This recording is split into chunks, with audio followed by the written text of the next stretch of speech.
Damon Park's black car pulled up to his Boston mansion at 3 in the afternoon, 2 hours earlier than usual. His driver opened the door, and Damon stepped onto the stone driveway, loosening his tie. The meeting with the Seattle suppliers had ended quickly, which meant he could actually see his son awake for once. Inside, he expected silence, the usual emptiness that filled his home ever since Hyejin left. Instead, he heard grunting, counting, and his son's voice, higher and clearer than it had been in months. 28, 29, 30. Daemin froze in the entrance hall. The sounds came from the living room. He walked slowly, quietly, toward the doorway and stopped completely. His 8-year-old son, Sung-ho, was on the floor doing push-ups, real push-ups, not the weak half-attempts he usually managed. Standing over him was a woman Daemin had never seen before. She was tall, with rich, dark skin that seemed to glow in the afternoon light streaming through the windows. Her hair was wrapped in a colorful cloth, and her arms were lean with muscle. She wore simple clothes, jeans, and a fitted shirt, but she stood like a soldier. "Good little warrior, now rest," the woman said, her accent thick but her voice warm. Sung-ho collapsed onto the carpet, breathing hard but smiling. Actually smiling. Daemin's chest tightened. He hadn't seen his son smile in 2 years, not since his mother walked out. "Who are you?" Daemin's voice came out harder than he intended. The woman turned, and their eyes met. Hers were deep brown, fearless, meeting his stare without flinching. Most people looked away when Damon Park looked at them. Everyone knew who he was, what he controlled in this city.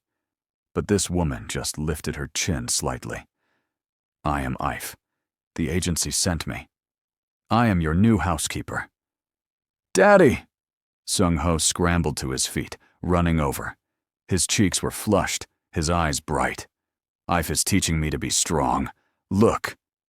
He dropped down and did 5 more push-ups, wobbly but determined. Daemin's throat felt tight. The agency was supposed to send Mrs. Chen, an older woman. Mrs. Chen's daughter had a baby. She could not come. They sent me instead. Ife's English was careful, each word chosen with thought. "The agency told me you needed someone to cook, clean, and watch the boy after school. I can do all these things. You were teaching my son to fight.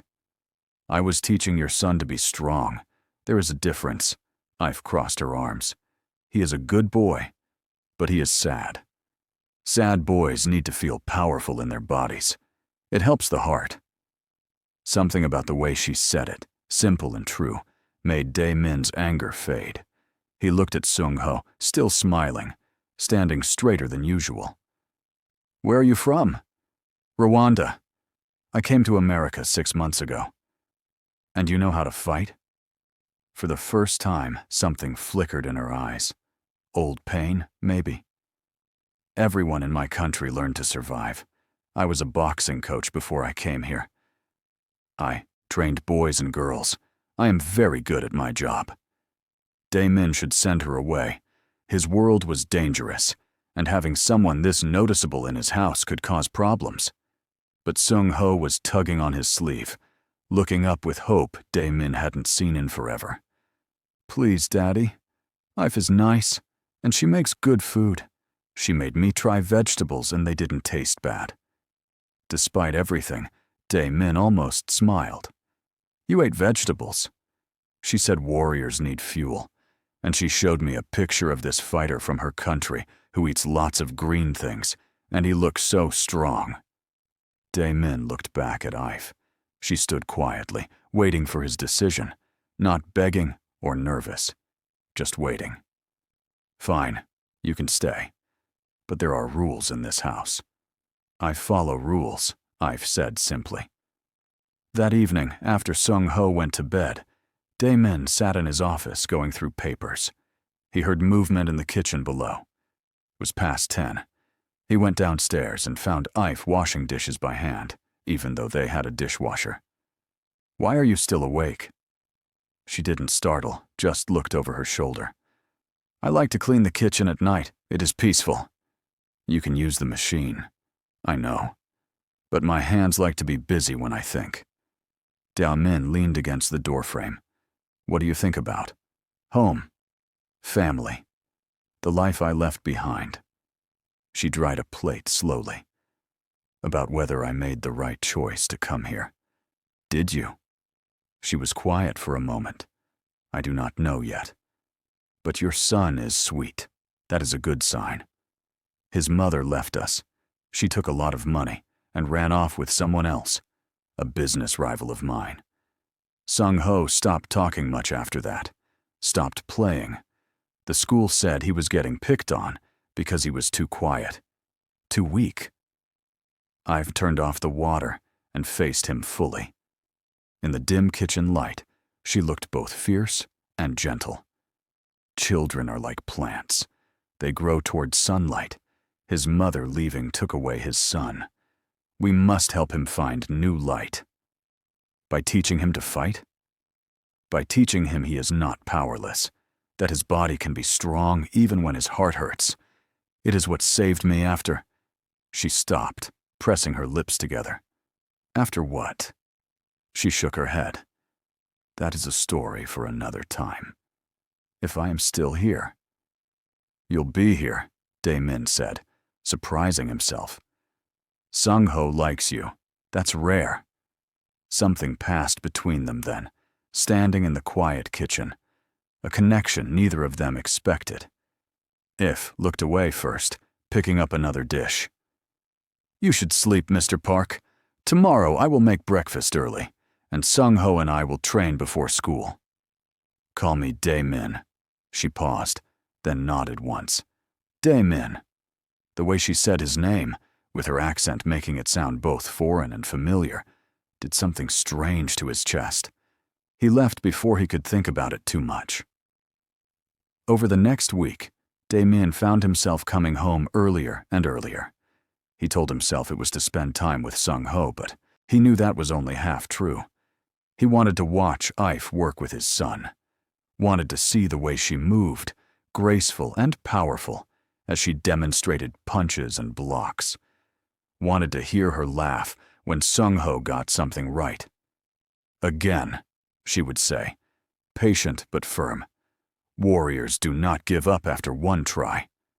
And Sung-ho would try again and again until he got it right. Then If would praise him, her whole face lighting up with pride. One afternoon, Min's second-in-command, Kyung-sam, came to the house for a meeting.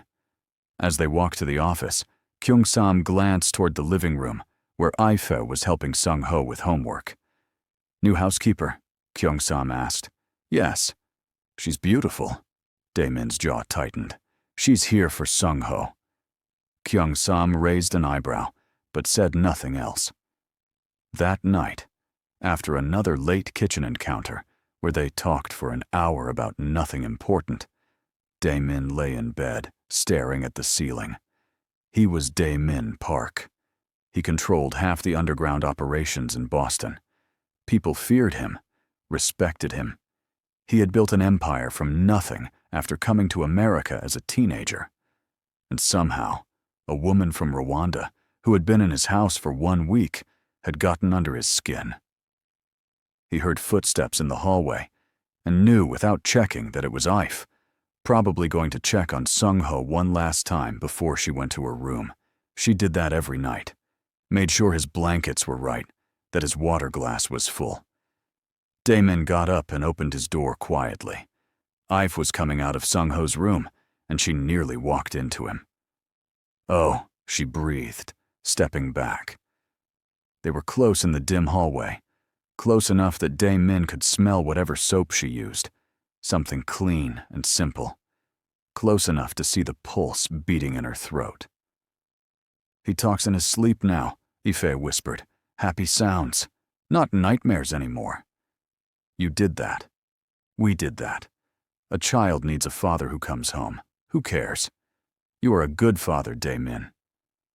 No one had said anything like that to him in years. Hyejin had only complained that he worked too much, cared too much about business, wasn't around enough. But this woman who barely knew him saw something different. "Thank you," he said quietly, "for caring about him. It is easy to care about Sung-ho. He has a good heart. And me?" The words came out before Dae-min could stop them. "Is it easy to care about me?" Ife's eyes widened slightly. The air between them felt electric, charged with something dangerous and thrilling. She opened her mouth to answer, but then a door opened downstairs. One of his guards doing rounds. The spell broke. If stepped back. "Good night, Dae-min," she whispered, and disappeared into her room. Dae-min stood in the hallway for a long moment, his heart beating harder than it should. This was trouble. This feeling growing in his chest was the kind of trouble that could destroy everything. But when he finally went back to bed, he couldn't stop thinking about the way she had looked at him in that moment before the interruption. Like maybe, just maybe, she felt it too. 3 weeks after Ife arrived, Sung-ho won his first playground fight. Not because he started it, but because he finished it. A bigger boy had pushed him, and instead of crying or running away, Sung-ho had stood his ground, used the stance Ife taught him, and pushed back. The school called, worried. Dae-min drove over immediately, his mind racing with concern. But when he got there and heard the story from the principal, saw Sung-ho sitting straight-backed and proud despite the scolding, something shifted in his chest. "I didn't start it," Sung-ho said firmly. "Ife says warriors only fight to protect themselves or others. That boy was bullying someone smaller. I told him to stop. He pushed me. So I pushed back." The principal looked between Dae-min and his son, clearly unsure how to handle this. "We don't encourage violence, Mr. Park. And I don't encourage my son being a victim," Dae-min replied coolly. "If he defended himself appropriately, then he did the right thing. Is the other boy hurt?" "Just his pride, I think." "Then we're done here." Dae-min stood, and Sung-ho followed. In the car, Sung-ho was quiet for a while, then said softly, "Are you mad?" "No, I'm proud. But Sung-ho, listen carefully. Being strong doesn't mean looking for fights. It means being brave enough to stand up when necessary, and wise enough to walk away when possible. Do you understand? That's what Ife says too. She says real strength is in here." Sung-ho tapped his chest. "Not just muscles." When they got home, Ife was cooking dinner. The kitchen smelled like spices Dae-min couldn't name, rich and warm. She looked up when they entered, immediately reading Sung-ho's face. "What happened?" Sung-ho told her the whole story, and Dae-min watched her expressions change. Concern, then understanding, then something like pride. "You did well, little warrior. But remember what I taught you about choosing your battles. Not every fight is worth your energy." "I know. But he was picking on someone smaller, someone who couldn't fight back." Ife knelt down to his level, putting her hands on his shoulders. "Then you did exactly right. We protect those who cannot protect themselves. That is what warriors do." She pulled him into a hug, and over Sung-ho's shoulder, her eyes met Dae-min's. Something passed between them, warm and electric. Then Sung-ho pulled away, heading upstairs to change, leaving them alone. "You're teaching him well," Dae-min said. "He learns because he wants to. That is the best kind of student." Ife went back to the stove, stirring something in a large pot. "Will you eat with us tonight? Or do you have business?" "I'll eat here." She smiled, small but genuine, and Dae-min felt that smile like a physical touch. Dinner became a regular thing after that.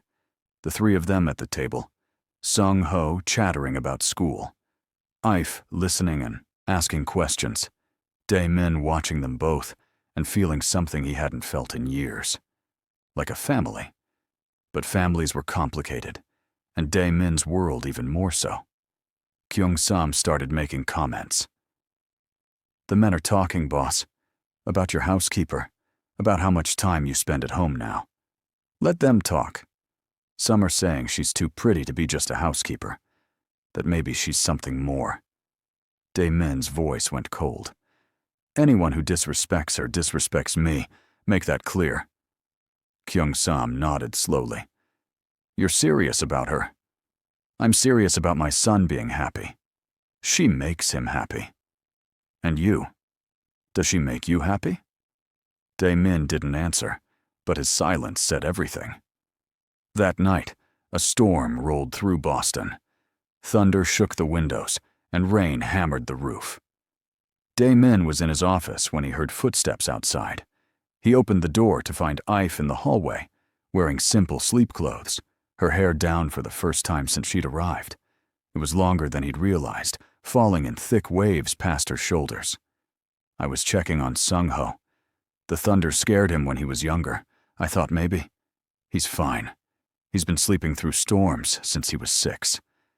They stood there in the dim hallway, the storm raging outside, and suddenly the air between them felt charged, like the lightning flashing beyond the windows. Can't sleep? Dae-min asked. The storm reminds me of home, of things I try not to remember. She wrapped her arms around herself. In Rwanda, storms came before trouble, before violence. My body still remembers that fear. What happened there? Ife was quiet for a long moment, then started walking toward the stairs. Come. If you want to know, I will tell you, but not in this dark hallway. Dae-min followed her downstairs to the kitchen. She put water on for tea, moving through his space like she belonged there. When they sat at the table with steaming cups between them, she finally spoke. I was 19 when the violence came to my village. Militia groups, fighting over land and power. They killed my parents, my 2 brothers. I survived because I was at the training gym in the next town, teaching a class. Her voice was steady, but Dae-min saw her hands shake slightly around the cup. When I came home, there was nothing left, just blood and bodies and silence. I'm sorry. I went to the city after that, worked in a gym, trained fighters, tried to build a new life. But the ghosts followed me. Every loud noise, every sudden movement, I was back in that moment of finding my family gone. So I saved money, got papers, came to America. Thought maybe here I could leave the past behind. Can you? She looked at him then, really looked at him. I do not know, but your son helps. He reminds me that life is not just about surviving, that there is still goodness, still light. And you? She stopped, looking away. And me what? You make me feel safe. That is a strange thing to say about a man like you. I know. I am not stupid. I know what you do, what you control. The guards, the late meetings, the way people look at you with fear. But with me, you are just a father who loves his son. Just a man who listens when I talk. That is rare. Dae-min reached across the table, covering her hand with his. She didn't pull away. Her skin was warm, slightly rough from work, and touching her felt like completing a circuit. Energy flowed between them, undeniable. You're not what I expected, he said quietly. When the agency said they were sending someone, I thought I was getting help with housework. Instead, I got someone who sees me, really sees me. Not the boss, not the criminal, not the money. Just me. Is that what you want? To be seen? I didn't think so. But yes. By you, yes. The thunder cracked again, closer this time, and Ife jumped slightly. Without thinking, Dae-min stood and came around the table. She stood too, and suddenly they were inches apart, breathing the same air. I should go to bed, Ife whispered, but she didn't move. You should, Dae-min agreed, but he didn't step back. This is not wise. You are my employer. I am just... Don't say you're just anything. You're the strongest person I've ever met. You survived horrors I can't imagine. You took my broken son and made him whole. You walk into a house full of criminals without fear. You're not just anything, Ife. You're extraordinary." Her breath caught. They were so close now that Min could see the flecks of gold in her brown eyes, could count each individual eyelash. "Min," she breathed, and his name on her lips undid something in him. He cupped her face with one hand, thumb brushing her cheek. "Tell me to stop." "I cannot." He kissed her then, soft at first, testing. She made a small sound and leaned into him, her hands coming up to grip his shirt. The kiss deepened, became something hungry and desperate. All the weeks of longing, of stolen glances and almost touches, poured into this moment. When they finally broke apart, both breathing hard, Ife pressed her forehead to his chest. "This is dangerous. I know. Your world, my past, the difference between us. I don't care." She pulled back to look at him. "You should. People will talk. Your men already whisper. And I am not like the women you usually." "Exactly. You're nothing like anyone I've ever known. That's the point." He tucked a strand of hair behind her ear. "I haven't felt alive in years. Not since before Hyejin left. Maybe not even then. But you make me feel everything." "I feel it too," she admitted softly. "From that first day, when you stood in the doorway watching me with Sung-ho, I felt something change. Like the universe shifted just slightly. I tried to ignore it, told myself I was being foolish. But every day it grew stronger." They stood there, holding each other as the storm raged outside. Two people from completely different worlds finding something unexpected, precious in each other's arms. "What do we do?" Ife asked. "We see where this goes. Carefully, quietly. Sung-ho can't know yet, and my people definitely can't know. But I'm not letting you go." She nodded against his chest. "I'm afraid." "Of me? Of how much I want this. Want you. I came to America to be safe, to be alone, to avoid more pain. But here you are, pulling me into something that could destroy us both." Min tilted her chin up. "Or it could save us both." He kissed her again, slower this time, savoring. When he walked her to her room, they stood at her door for 10 more stolen minutes, unable to stop, touching, kissing, memorizing each other. "Tomorrow," she whispered. "Tomorrow. And every tomorrow. After that."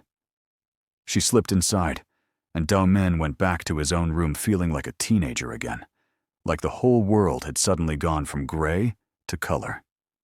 In the following days, they built a secret language of glances and small touches, a brush of hands when she passed him coffee, his fingers lingering on her shoulder when he said goodnight, moments stolen in hallways when Sung-ho wasn't looking. At night, after his son slept, they met in the kitchen or the study, talking for hours, learning each other. Sometimes they just sat in comfortable silence. Sometimes they kissed until they were both dizzy with want. "Tell me something true," Ife said one night, curled against him on the study couch. "I'm falling in love with you." She looked up at him, eyes wide. "That is very true. Your turn." "I'm already in love with you. I think I was from that first moment. You looked so shocked seeing me with Sung-ho, so protective and fierce and vulnerable all at once. I thought, this is a man who loves deeply, and I wanted to be loved like that." Min kissed her forehead, her cheeks, her lips. "You are. You will be. For as long as you'll have me." But in the back of his mind, a voice whispered warnings. His world was dangerous. His ex-wife was connected to his enemies, and loving someone made them a target. He pushed the thoughts away and held Ife tighter, pretending for one more perfect moment that love could conquer everything. Sung-ho turned 9 on a Tuesday in October. Ifo spent the whole day before baking a cake from scratch, using a recipe from her grandmother. Dae-min came home early with presents, and they surprised the boy with a party in the backyard, just the three of them. "Make a wish, little warrior," Ive said, as Sung-ho leaned toward the candles. The boy looked between them, his eyes bright with happiness, and Dae-min's heart clenched. This, right here, was everything he'd ever wanted. A family, real and whole, and filled with love. After Sung-ho went to bed, clutching his new soccer ball and talking excitedly about trying out for the school team, Dae-min found Ive cleaning up the kitchen. He came up behind her, wrapping his arms around her waist, pressing a kiss to her neck. "We did good today," he murmured against her skin. She leaned back into him. "He is so happy. Sometimes I look at him and cannot believe he is the same quiet, sad boy I met 3 months ago." "You did that. We did that." She turned in his arms. "Dae-min, I need to tell you something." His stomach tightened at her serious tone. "What?" "I love him. Sung-ho. I know he is not my son, that I have only been here a short time, but I love him like he is mine. Is that wrong?" Relief flooded through him. "No, it's perfect. He loves you too. He told me last week that he wishes you were his real mom." Tears filled Ive's eyes. "He said that?" "He said you're the best thing that ever happened to us. And he's right." She kissed him then, deep and sweet, and Dae-min lifted her onto the counter, stepping between her legs, never breaking the kiss. Her hands were in his hair, his were on her waist, sliding under her shirt to feel the warm skin beneath. "Dae-min," she breathed against his lips. Someone could see.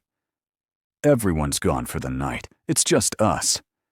She pulled him closer, wrapping her legs around his waist, and for a perfect moment, there was nothing but this. Her mouth on his, her body against his, the taste of cake, frosting, and desire between them. But then headlights flashed through the window. A car door slammed. Voices in the driveway. They broke apart, breathing hard. Ive slid off the counter, straightening her clothes, her lips swollen and her eyes dark with want. Dae-min adjusted himself, trying to calm down, cursing whoever had just arrived. Kyung-sam entered through the side door, then stopped short, looking between them.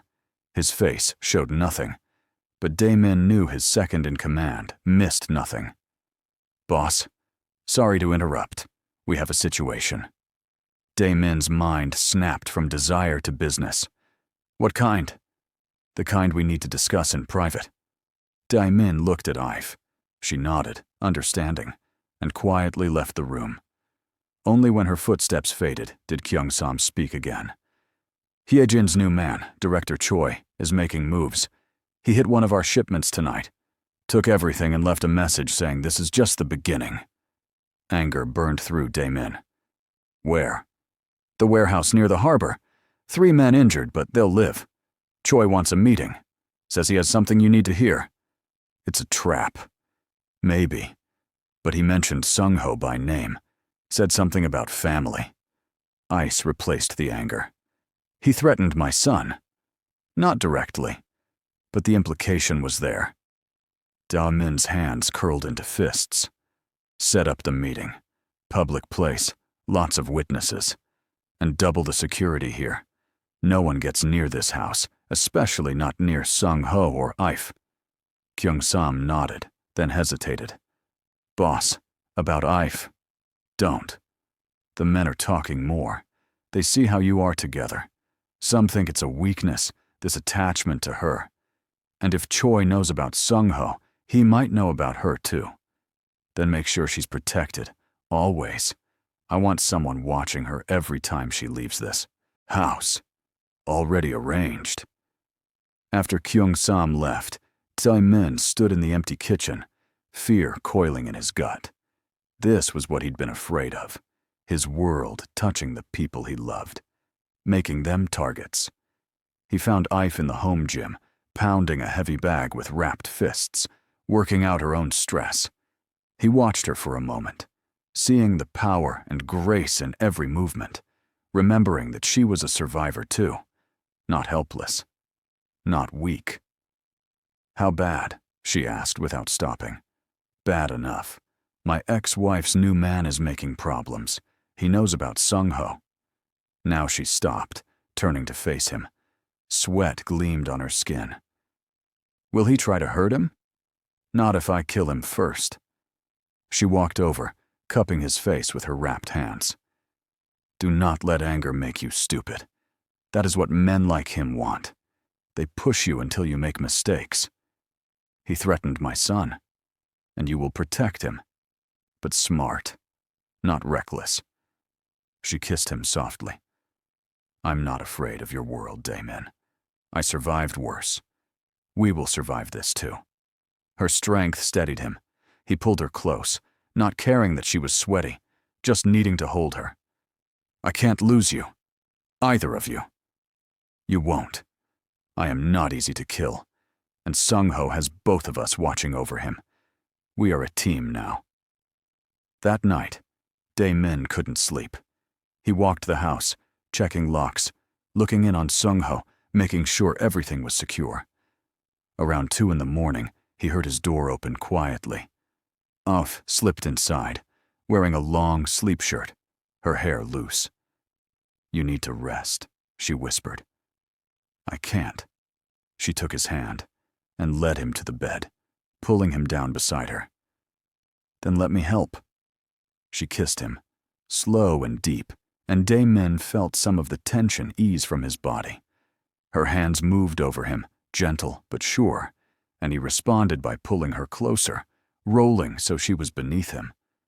"Are you sure?" he asked against her lips. They'd kissed, touched, but hadn't crossed this final line yet. "I have been sure since the night in the kitchen during the storm. I want this. Want you. All of you." He took his time, learning every inch of her skin, every sound she made, every way to make her gasp his name. She matched him, touch for touch, kiss for kiss, showing him without words that she was his equal in this too, strong and passionate and completely present. When they finally came together, it felt like everything had been leading to this moment, like 2 broken pieces finding a way to fit perfectly. Afterward, they lay tangled together, breathing hard, hearts racing in sync. "I love you," Daemin said into the darkness, completely, terrifyingly. "I love you. I love you too. Whatever comes, we face it together." They fell asleep like that, wrapped around each other, and for those few hours, everything felt possible. Morning came too soon. Daemin woke to find Afro already gone, probably back to her room before Sung-ho woke. The day moved forward with its normal routine, but everything felt different now. They'd crossed a line, claimed each other completely, and there was no going back. The meeting with Choi was set for that evening at a restaurant downtown.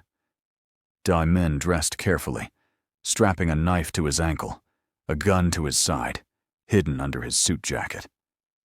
Kyung-sam and 4 other men would go with him. Before he left, he pulled Sung-ho aside. "I need you to listen carefully. While I'm gone, you stay with Afro. You don't leave the house. You don't answer the door for anyone except Kyung-sam or me. Understand?" Sung-ho's eyes went serious. "Is something wrong?" "Just business. But I need to know you'll be safe." "I'll protect Afro," Sung-ho said solemnly, "like she taught me." Despite everything, Daemin smiled. "I know you will." He found Afro in the kitchen. She was chopping vegetables, but her movements were precise, controlled, and Daemin recognized it as the focus she used before training. She was preparing herself mentally. "The guards are outside. Don't let anyone in." "I know. I mean it, Afro. Not the mailman, not a delivery, not anyone." She set down the knife and came to him. "I will keep us safe. You focus on coming home to us. Both of you." He kissed her, hard and quick. I will. I promise. At the restaurant, Choi was already waiting. He was older than Dae-min, maybe 45, with salt and pepper hair and expensive clothes. Hye-jin sat beside him, looking beautiful and cold in a designer dress. Dae-min's jaw tightened seeing his ex-wife, but he kept his face neutral as he sat down across from them. Dae-min, Choi said smoothly. Thank you for meeting. Say what you have to say. Direct. I like that. Here's the situation. You control territory I want. Rather than waste time fighting, I'm offering a merger. We combine operations, split profits, and everyone wins. And if I refuse? Choi smiled, not pleasantly. Then things get messy. Shipments disappear. Warehouses burn. People get hurt. He paused. Including that sweet boy of yours. What's his name? Sung-ho? Dae-min's hand moved toward his gun, but Kyung-sam's warning touch on his arm stopped him. Careful, Choi continued. We're in public. Lots of witnesses. Besides, you don't want to make this worse for your family. I hear you have a new woman, too. African, right? Quite beautiful from what my people tell me. It would be a shame if something happened to her. Every muscle in Dae-min's body went rigid. You touch either of them, and I'll kill you with my bare hands. There's that famous temper. Hye-jin warned me about it. Choi leaned back, casual. Here's what's going to happen. You have 1 week to decide. Merge with me, or watch everything you love burn. Your choice. Hye-jin spoke for the first time, her voice brittle. This is your fault, Dae-min. You were never home, always working, always choosing business over me. Now you replace me with some maid? Some nobody from nowhere? She's worth 10 of you, Dae-min said coldly. And she actually cares about our son, which is more than you ever did. Hye-jin's face twisted with rage.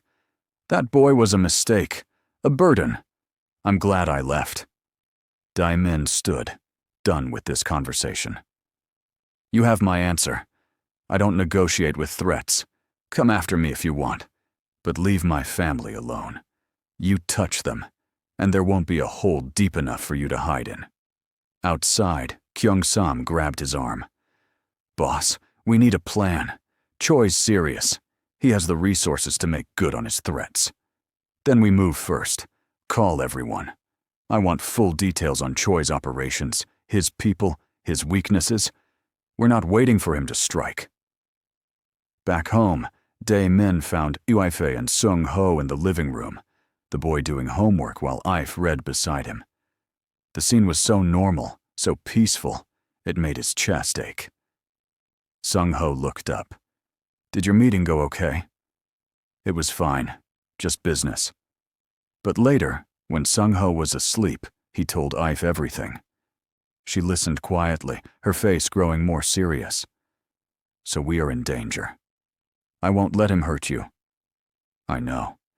But Dae-min, maybe it is time for me to leave. If I am not here, they cannot use me against you. No. His voice was sharp. Don't even think that. I'm being practical. And I'm being honest. Losing you would destroy me more than anything Choi could do. You stay. We fight this together. She searched his face, then nodded slowly. Together. But I will not be helpless. I need a gun. You know how to shoot? I learned in Rwanda. After what happened to my family, I learned everything I could about protecting myself. I can shoot. I can fight. I can survive. Let me help protect us. Dae-min felt a surge of love for this woman who refused to be a victim, who stood strong even when facing danger. Okay. Tomorrow, I'll teach you about my security system, where the weapons are hidden, everything. But promise me, if something happens, you take Sung-ho and run. Don't try to be a hero. Only if you promise the same. Ife. No. We protect each other, or we don't have a deal. I will not lose another family to violence. Not without fighting. He pulled her into his arms, holding tight. How did I get so lucky finding you? Fate. Maybe. Or maybe we both needed someone to show us that life can still be good, even after terrible things. They stood there in the quiet house, holding each other against the storm they both knew was coming, stealing these moments of peace before the fight began. Dae-min spent the next 2 days preparing. He moved money, secured properties, made sure Sung-ho's school had extra security without telling his son why. If learned the security system, practiced at the shooting range with Kyung-sam, and remained calm in a way that both impressed and worried him. Then on Friday evening, everything changed. Dae-min came home to find an extra car in the driveway. Expensive. Foreign. His stomach dropped as he recognized it. Before he could even get inside, the front door opened, and Hye-jin stepped out, perfectly dressed, makeup flawless, crying delicately. Dae-min, thank God you're home. He pushed past her. What are you doing here? Where's Sung-ho? In his room with that woman. Hye-jin followed him inside. I came to talk to you, to apologize. I made a terrible mistake. In the living room, Ive stood with her arms crossed, her face carefully neutral.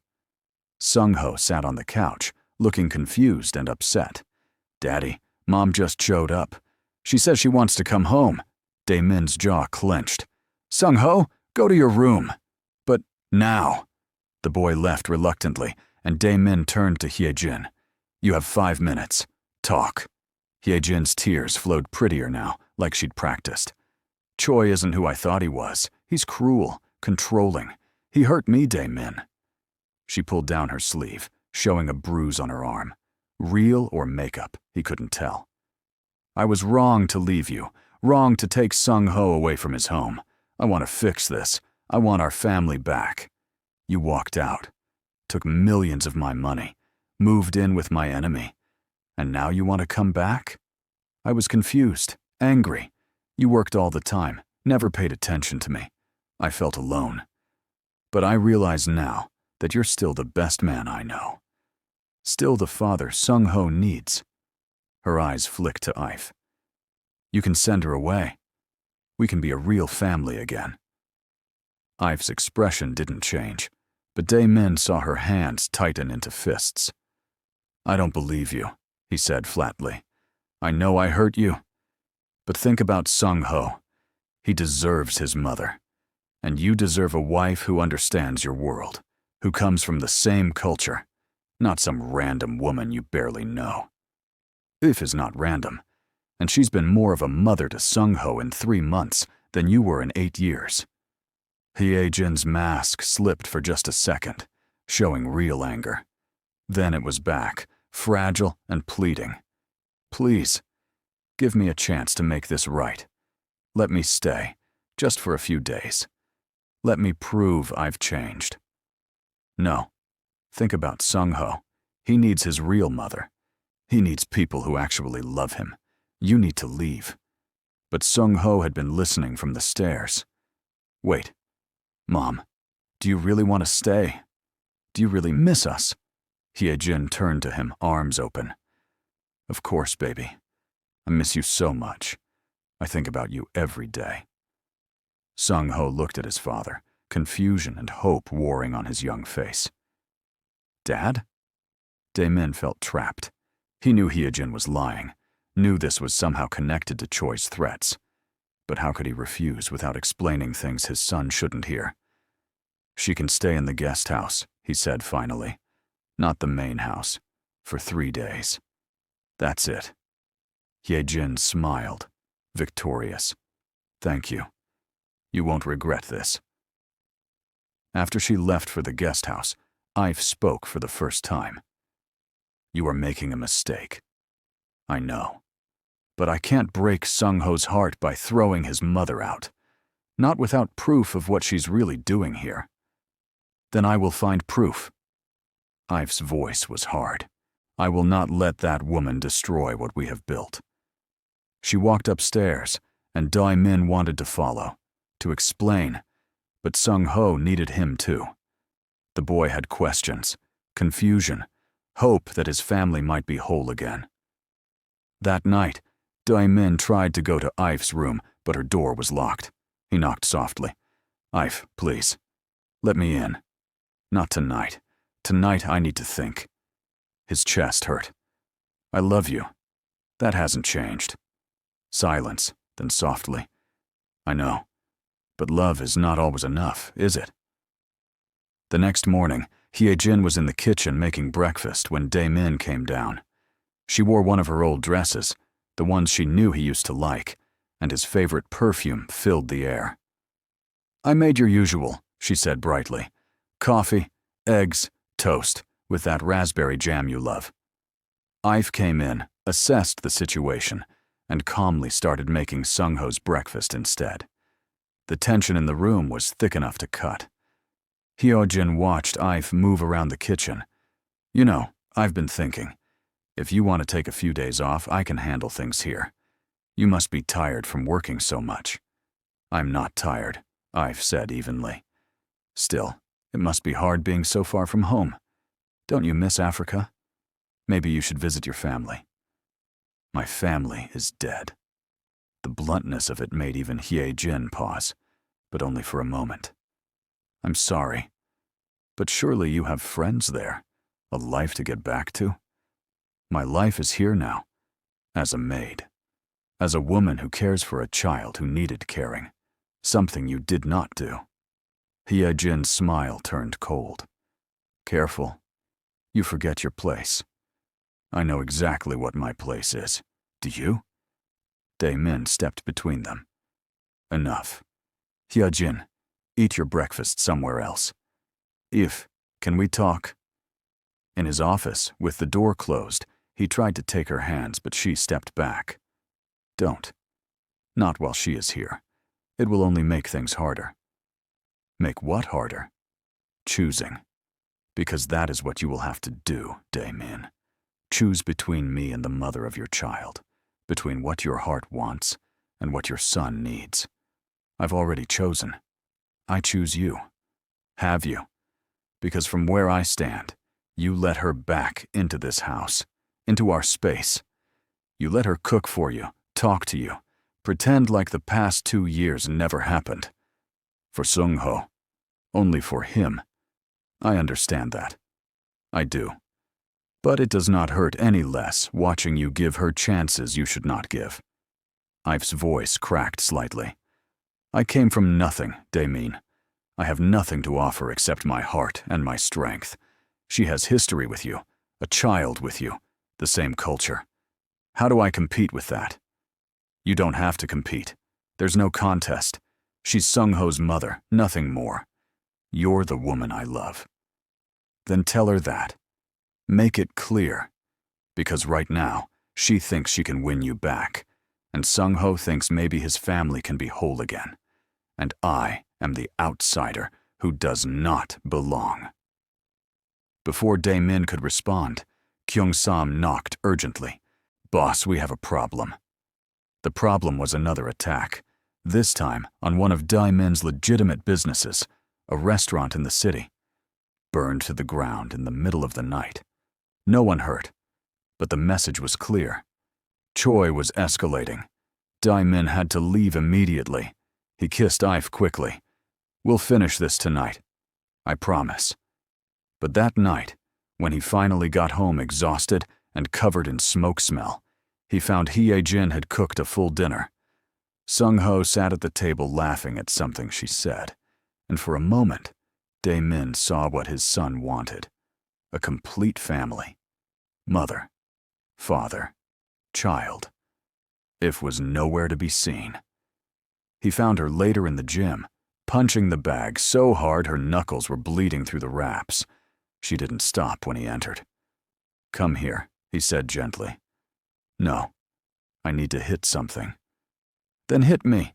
Yell at me. Whatever you need. But don't shut me out." She finally stopped, breathing hard, sweat and tears mixing on her face. She is winning. She's not. Yes, she is. I see how Sung-ho looks at her, how he smiles. I see him wanting what I cannot give him, his real mother, his real family. Dae-min crossed to her, taking her wrapped hands in his. You are his real family. Blood doesn't make family, love does. And he loves you. But he loves her too. She gave birth to him.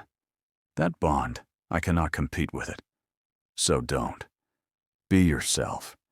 Be the woman who made him strong, who makes him laugh, who actually shows up every day. She'll show her true colors soon enough. Ife looked up at him, vulnerable in a way she rarely was. What if you change your mind? What if you decide she is the better choice? Never. I told you, I've already chosen. I choose you every day. I'll keep choosing you. He kissed her then, desperate to make her believe, to erase the doubt he saw in her eyes. She kissed back just as desperately, and they ended up against the wall, all the frustration and fear and love pouring into each touch.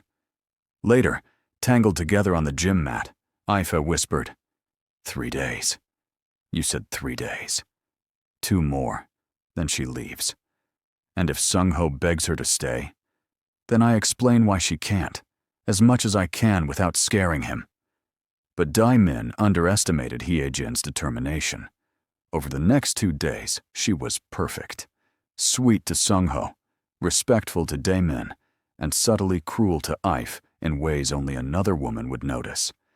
Little comments about her appearance, her accent, her place in the household. Always when Dae-min wasn't listening. On the 3rd morning, Dae-min found Ife in the kitchen before dawn, staring at nothing. What's wrong? I heard her last night, on the phone with someone. She was talking about you, about access to your files, about how much longer until she has what she needs. Did she see you? No. I was careful. But Dae-min, she is not here because she wants you back. She is here as a spy, for Choi. Everything clicked into place. The timing of her return, right after Choi's ultimatum, the insistence on staying, the questions about his business. I need proof before I can throw her out. Sung-ho won't understand otherwise. Then we get proof, today. They made a plan. That afternoon, while Hye-jin was with Sung-ho, Ife would search the guest house. Simple, direct, and hopefully successful. But plans never survive contact with the enemy. When Ife slipped into the guest house, she found evidence immediately. Photos of documents from Dae-min's office, files copied onto a thumb drive, notes about security and schedules. She was gathering everything when she heard footsteps. Hye-jin stood in the doorway, no longer pretending to be sweet and broken. Her face was cold, calculating. I knew you'd come snooping eventually. You're predictable. I've straightened, keeping her body between Hye-jin and the door. This ends now. I am taking this evidence to Dae-min. You really think he'll believe you over me? I'm the mother of his child. You're just the help he happens to be sleeping with. I am the woman he loves. Love. Hye-jin laughed harshly. Love doesn't pay the bills, doesn't keep you safe. I learned that with Dae-min. He chose his work over me every single time. He'll do the same to you. No, because I don't ask him to choose. I accept him as he is. How noble. Too bad you won't be around much longer to accept anything. Hye-jin pulled out her phone, making a call. She's here. Yes, now. The guest house. Ife's stomach dropped as she understood. This was a trap. She'd walked right into it. Outside, she heard cars arriving. Multiple cars. Choi's men. She looked at Hye-jin, then at the evidence in her hands. She could fight, probably take Hye-jin down easily. But the men outside were armed and many. Or she could run, get to the main house, warn Dae-min. She chose to run. Ife burst out the back door of the guest house, sprinting across the yard toward the main house. Behind her, men shouted. Ahead, she saw Sung-ho's face in the window, eyes wide with confusion. She hit the back door, slamming it behind her and engaging the locks. Dae-min! She Sung-ho, get away from the windows! Dae-min came running from his office, gun already in hand. What's happening? Trap. Hyejin works for Choi. His men are outside. She called them when I found proof. Dae-min's face went hard as stone. He grabbed his phone, calling Kyung-sam. We're under attack. Get everyone here now. The front windows shattered as bullets sprayed the house.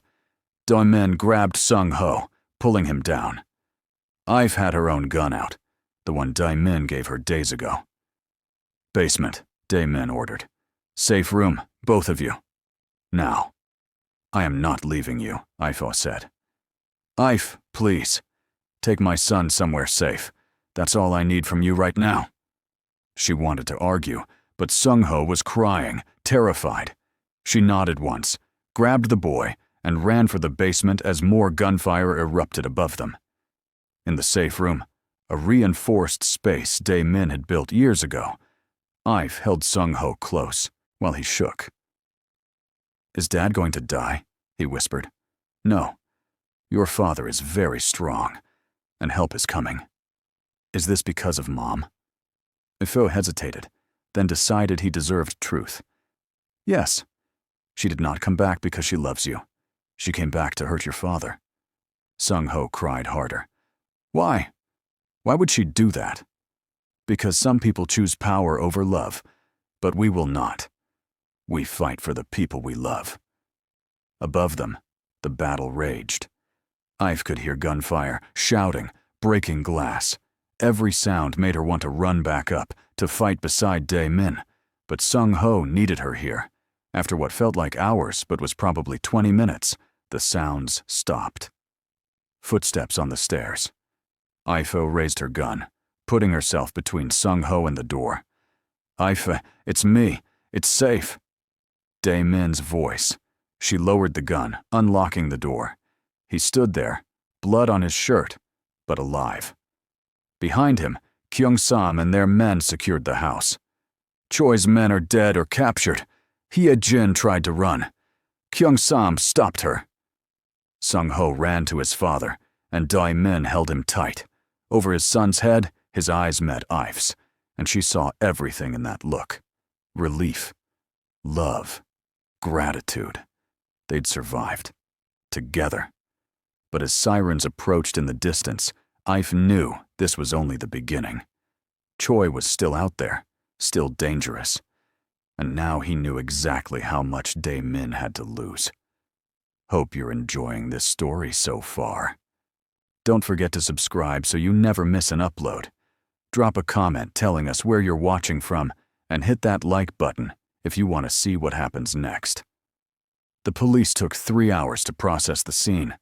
Bodies were removed, statements given, and through it all, Dae-min kept Sung-ho close, while Ife dealt with her own shock. She'd killed a man. One of Choi's soldiers had gotten past Dae-min's men and made it to the basement stairs. Ife had fired without hesitation, protecting Sung-ho. The man went down and didn't get up. Her hands shook as she gave her statement, remembering the weight of the gun, the recoil, the sound. The detective looked at her with a mix of suspicion and respect. You have a permit for that weapon? Yes. Dae-min got it from me legally 3 days ago. And you just happen to be a perfect shot under pressure? I trained in my country. I told you this already. The detective made notes, clearly not believing half of what she said, but the evidence was clear. Self-defense, protecting a child. Eventually, they let her go. Hyejin wasn't as lucky. Kyung-sam had found the evidence Ife gathered, plus recordings of her calls with Choi planning the attack. She was arrested for conspiracy, attempted murder, and a list of other charges. As the police led her away in handcuffs, she looked back at Dae-min with pure hatred. This isn't over. Choi will destroy you. Everything you love will burn. Dae-min didn't respond, just pulled Sung-ho closer. After everyone left, the house felt too big and too quiet. Workers were already boarding up the broken windows, cleaning blood from the floors. Dae-min arranged for them to stay at one of his safe houses while repairs were made. In the car, Sung-ho finally spoke. Mom really tried to hurt us? Yes. Why? Dae-min glanced at Ife in the passenger seat before answering. Because she cares more about money and power than about people. Than about you. I'm sorry, son. You deserved a better mother. I have, Ife, Sung-ho said quietly from the back seat. She protected me. She didn't run away. Ife turned to look at him, tears in her eyes. I will always protect you, little warrior. Always. The safe house was smaller, cozier, with less technology and more warmth.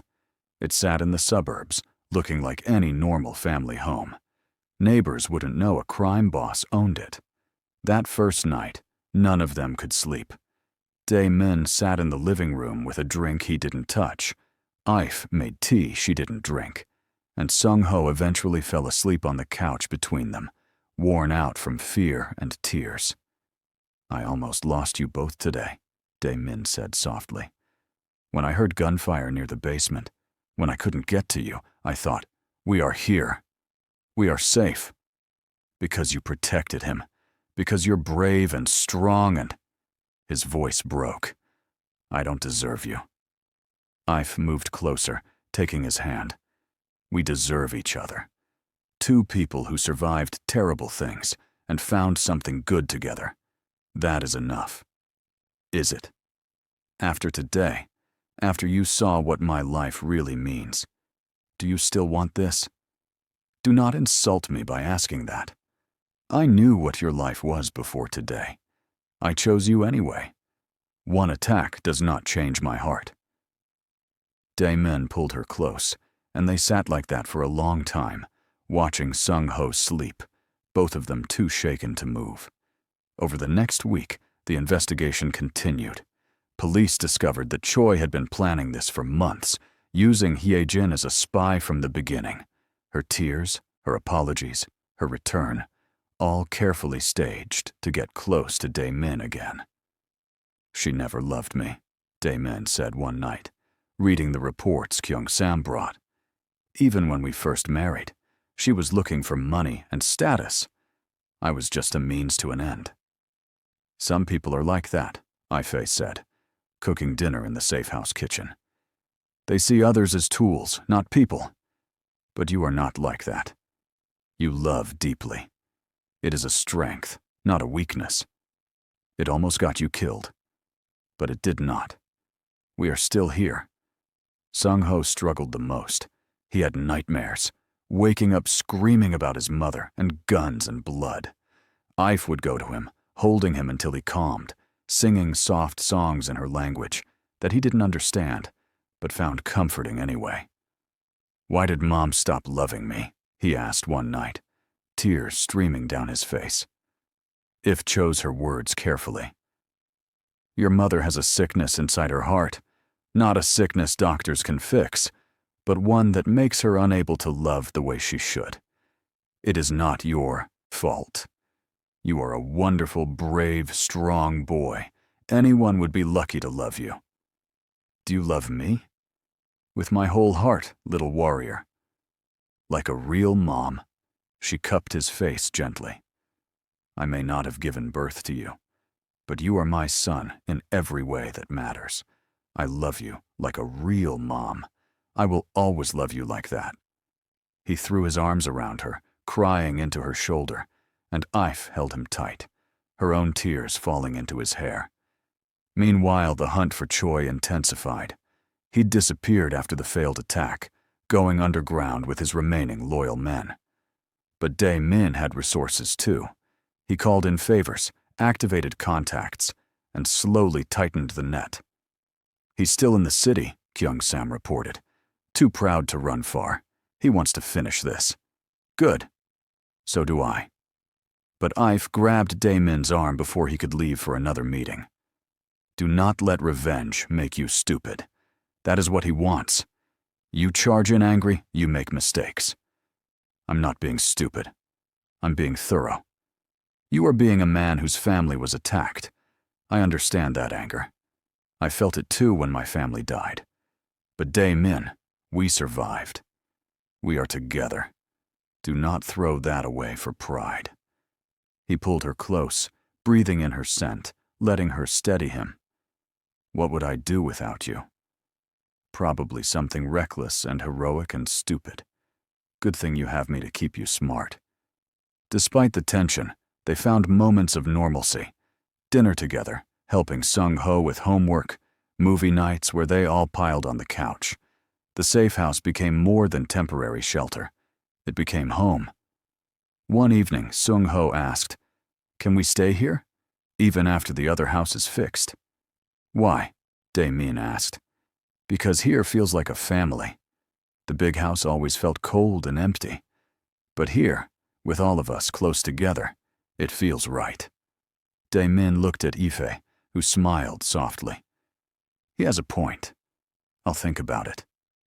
But that night, lying in bed with Ifo beside him, Dae-min did think about it.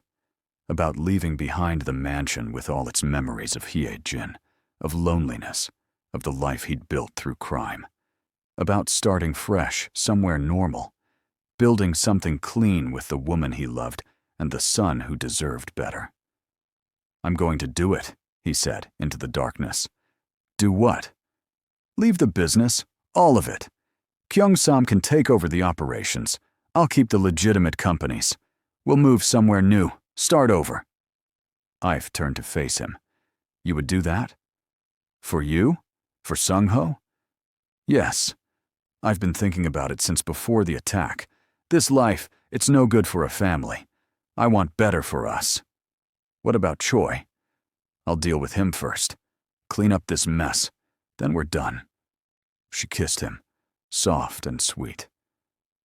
"I don't need you to leave your work for me. I accept you as you are." "I know, but I need to leave it for me, for the man I want to be. The father Sung-ho deserves, the partner you deserve." They made love then, slow and tender, a promise of the future they were building together. Afterward, wrapped in each other's arms, Ife whispered, "I am afraid." "Of what?" "That this happiness is too good, that something will come to take it away. In my life, whenever things got good, disaster followed. Not this time. I won't let anything take you from me, either of you. Whatever comes, we face it together." "Together," she agreed, but he heard the doubt in her voice. 2 days later, doubt became reality. Kyung-sam burst into the safe house, face pale. "Boss, we found Choi." "Where?" "That's not the problem. The problem is what he has.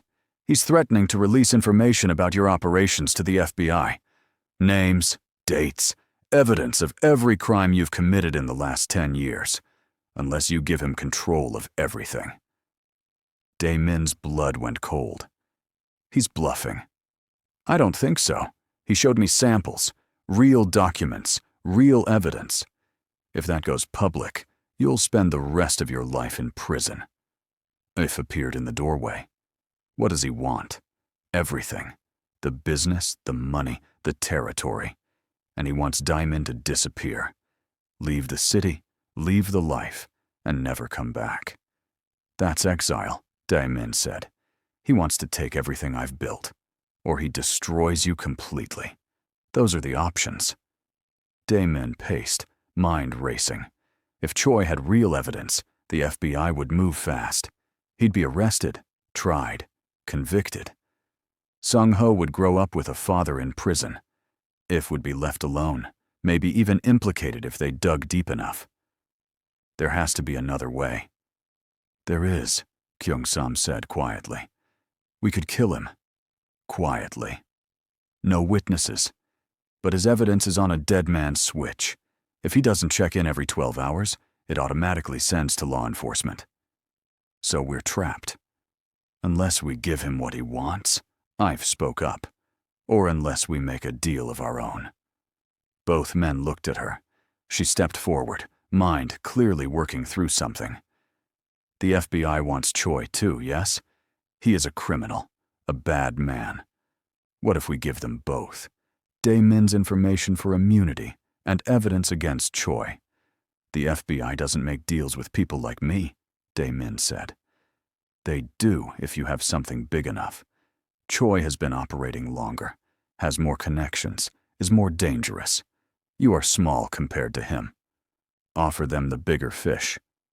Kyung-sam looked thoughtful. It could work. If we approach it right, with the right lawyer, the right evidence package. You'd have to give up everything, boss. The whole operation. But you'd stay free. And I could actually leave, start over clean. Dae-min looked at Ife. Is that what you want? Me out of this life completely? I want you alive and free. I want Sung-ho to have his father. Whatever that takes. Yes, I want that. Over the next 48 hours, Dae-min's lawyers worked overtime. They approached the FBI with a deal that was hard to refuse. Dae-min would provide complete testimony about Choi's operations, his connections, his crimes going back 15 years. He'd turn over every piece of evidence he had. In exchange, immunity for Dae-min, witness protection if needed, and a clean slate. The FBI agent reviewing the deal was skeptical. Why should we trust you? Because I'm tired, Dae-min said honestly.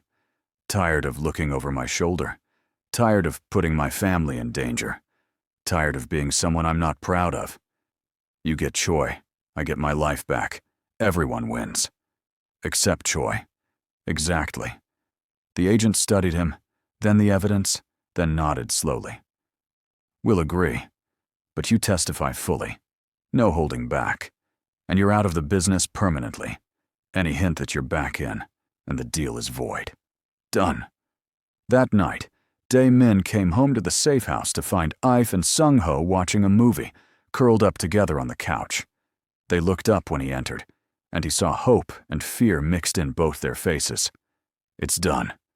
I made the deal. I'm out. Ife's eyes filled with tears. Truly. Truly. I testify against Choi next week. Then we're free. We can go anywhere. Be anyone. Start completely over. Sung-ho jumped up. Does that mean no more danger? No more bad people? No more danger. Just us, being a normal family. The boy whooped and hugged his father tight. Over his head, Dae-min's eyes met Ife's, and he saw everything he needed in her face. Love, pride, relief, hope.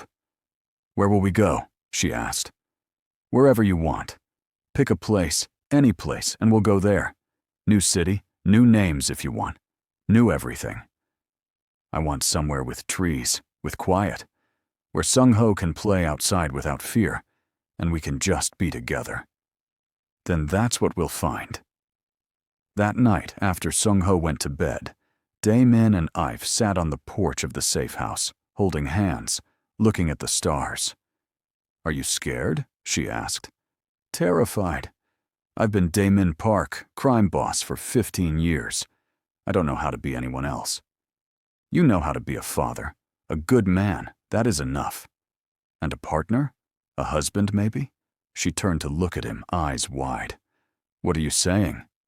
Dae-min slipped off the porch chair and knelt in front of her, pulling a simple ring from his pocket.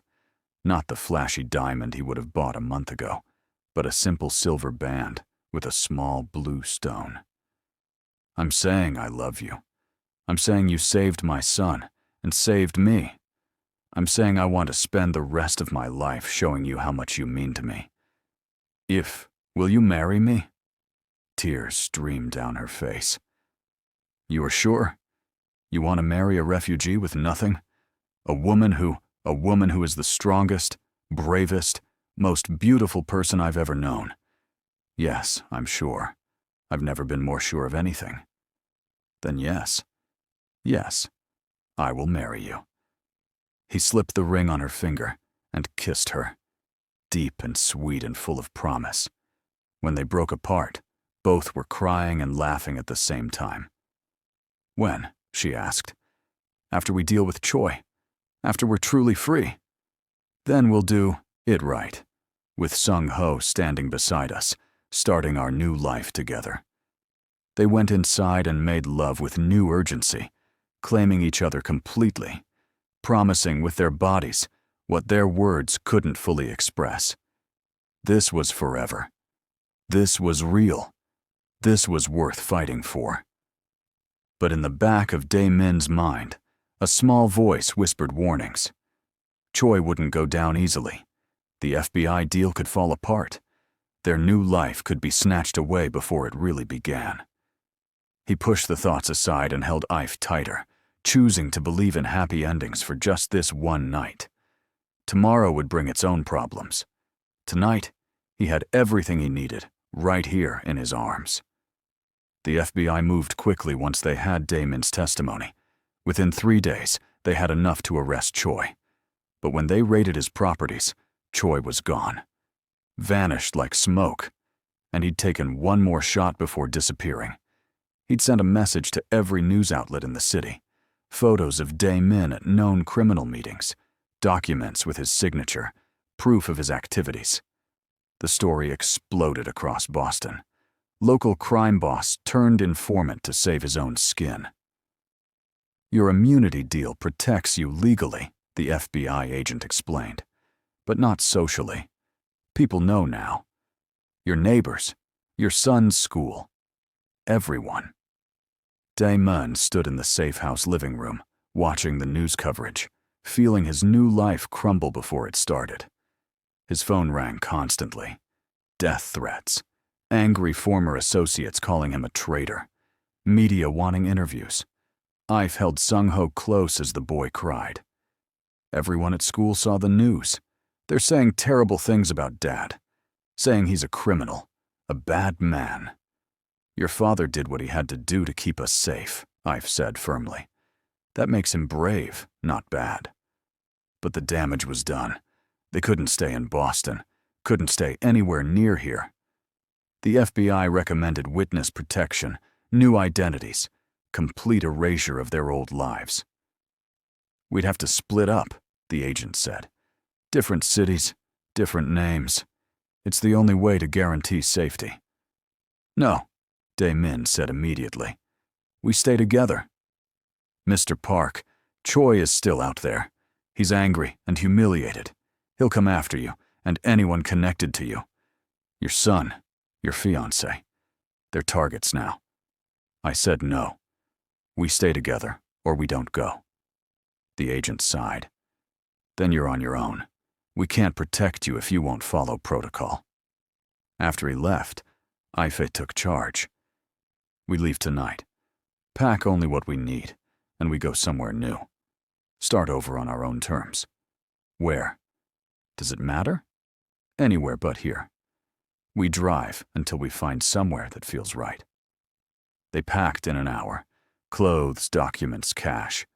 Dae-min closed accounts, transferred money to places Choi couldn't trace. Kyung-sam arrived with fake IDs, not FBI quality, but good enough. The organization is dissolving, Kyung-sam reported. Half the men went to other crews, the other half just disappeared. It's over, boss. Your empire is done. Good. It should never have existed anyway. Dae-min clasped his friend's shoulder. Thank you. For everything. Where will you go? Better if you don't know. That way when Choi asks, you can honestly say you have no idea. They left at midnight in an ordinary car with ordinary plates. Dae-min drove while Sung-ho slept in the back, and Ife navigated. They headed west. No specific destination. Just away. We'll need new names, Ife said quietly. New stories about who we are. What should we be? Simple. Normal. A family who wants to be left alone. They drove through the night and into the morning, stopping only for gas and food. By evening, they'd crossed 3 states.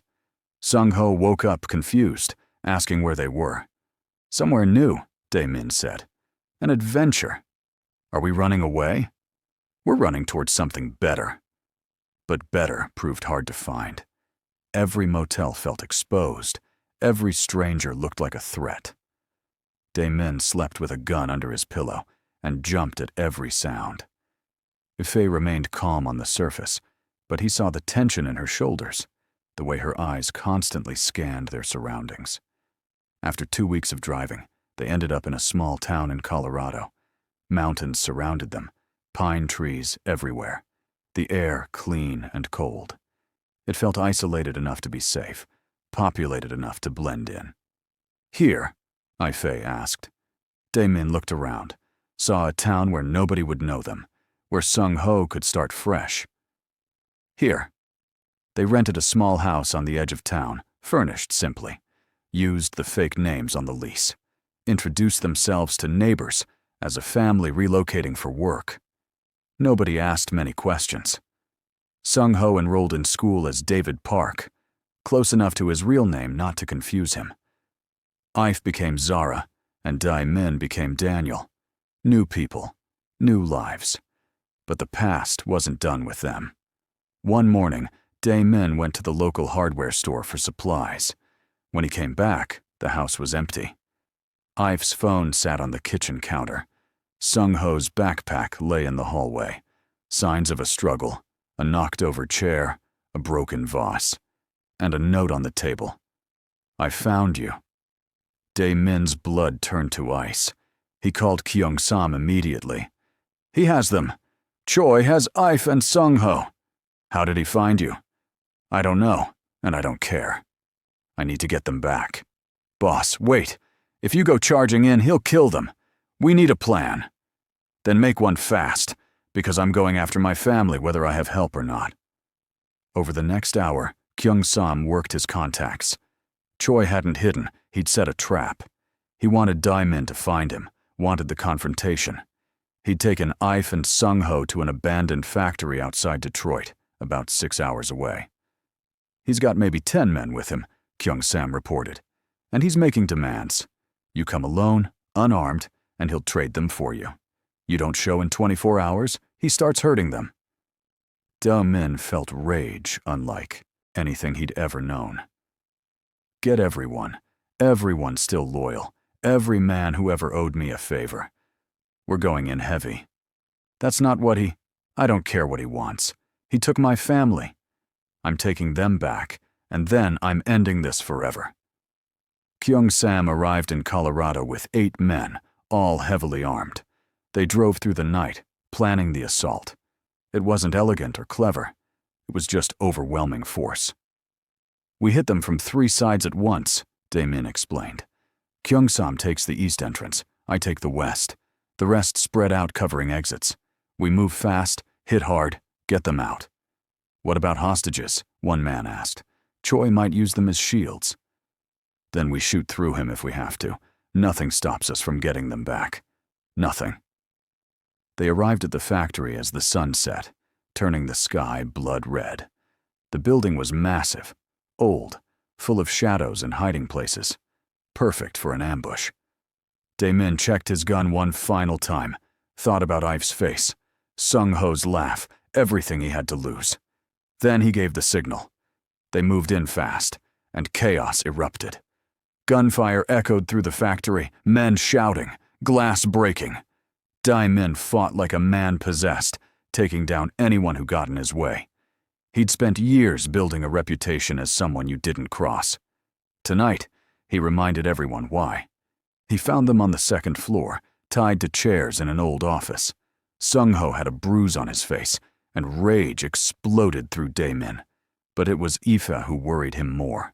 She was too quiet, too still, staring at nothing. "Get them out," he ordered his men. "Now!" But Choi appeared in the doorway, gun raised. "Not yet. We're not done talking." Daemin aimed his own weapon. "There's nothing to say. You lose." "Do I? Because from where I stand, I've got your son, your woman, and you're surrounded. By 3 men versus my 8. Do the math." Choi smiled, and it was the smile of a man with nothing left to lose. "You took everything from me. My reputation, my business, my freedom. So I'll take what you love most." He swung his gun towards Sung-ho, and time seemed to slow. Daemin fired without thinking, without aiming, purely on instinct. The bullet caught Choi in the shoulder, spinning him. His own shot went wild, hitting the ceiling. Then everything happened at once. Kyung-sam burst in with more men. Choi's remaining soldiers surrendered, or ran. And Dae-min was cutting Sung-ho and If free, checking them for injuries, holding them like he'd never let go. "I'm sorry," he kept saying. "I'm so sorry. I should have protected you better." "You came," If whispered, her voice hoarse. "I knew you would come." Sung-ho clung to his father, crying. He said terrible things. Said he was going to hurt If, hurt me, make you watch. He'll never hurt anyone again. Police sirens wailed in the distance. The FBI had been monitoring Choi's communications, knew about the factory. They'd arrive any minute to clean up the mess. Kyung-sam pulled Dae-min aside. "Boss, you need to go. Now. Before the feds get here and start asking questions." "What about Choi?" "He's wounded but alive. He'll go to prison for the rest of his life. You have your family back. That's what matters. Now go." Dae-min gathered If and Sung-ho, and they slipped out through a back exit, climbing into an old car Kyung-sam had waiting. As they drove away, Dae-min saw flashing lights converging on the factory. "Is it really over?" Sung-ho asked from the back seat. "Yes, Choi's done. He can't hurt us anymore." They drove in silence for a while, processing everything. Then Ife spoke, her voice stronger now. "We cannot go back to Colorado. He found us once. Others might too. I know. We keep moving. Find somewhere even more remote. For how long? How long do we run? Until we find somewhere that feels like home. Until we find peace." Ife reached over and took his hand. "Home is not a place. Home is us, together. Wherever we are, that is home." Dae-min squeezed her hand, feeling the truth of her words. They'd lost Boston, lost Colorado, lost everything they'd tried to build, but they still had each other, and that was enough. They drove through the night again, heading south this time. The fake IDs would need replacing. They'd need new names again, a new story. But they were alive, together, free. As dawn broke over the highway, painting everything gold and pink, If leaned her head on Dae-min's shoulder. "Tell me about the future." "What do you want to know?" "Everything. Tell me about the house we will have, the life we will build. Paint me a picture of our forever." So he did. He described a small farmhouse with land around it. Chickens, maybe. A big garden where If could grow vegetables like she'd mentioned wanting. A school nearby where Sung-ho could be normal, play sports, make friends. A life so ordinary it would be extraordinary after everything they'd survived. "And us?" she asked quietly. "Tell me about us." "We'll get married in that garden. Just us and Sung-ho, and maybe a justice of the peace. Nothing fancy, just real. And every morning, I'll wake up next to you and thank whatever fate brought us together." "That sounds perfect." "It will be. I promise. No more running, no more fear. Just us, building something beautiful from all this mess." In the back seat, Sung-ho had fallen asleep, exhausted and safe. If closed her eyes too, trusting Dae-min to drive them toward that promised future. And for the first time in what felt like forever, Dae-min believed it was possible. They'd survived the worst. Maybe now they'd finally earned the best. They ended up in a small town in rural Vermont, population 3,000, where the biggest excitement was Friday night football games and the annual Harvest Festival. It was perfect. The farmhouse needed work, but that was good too.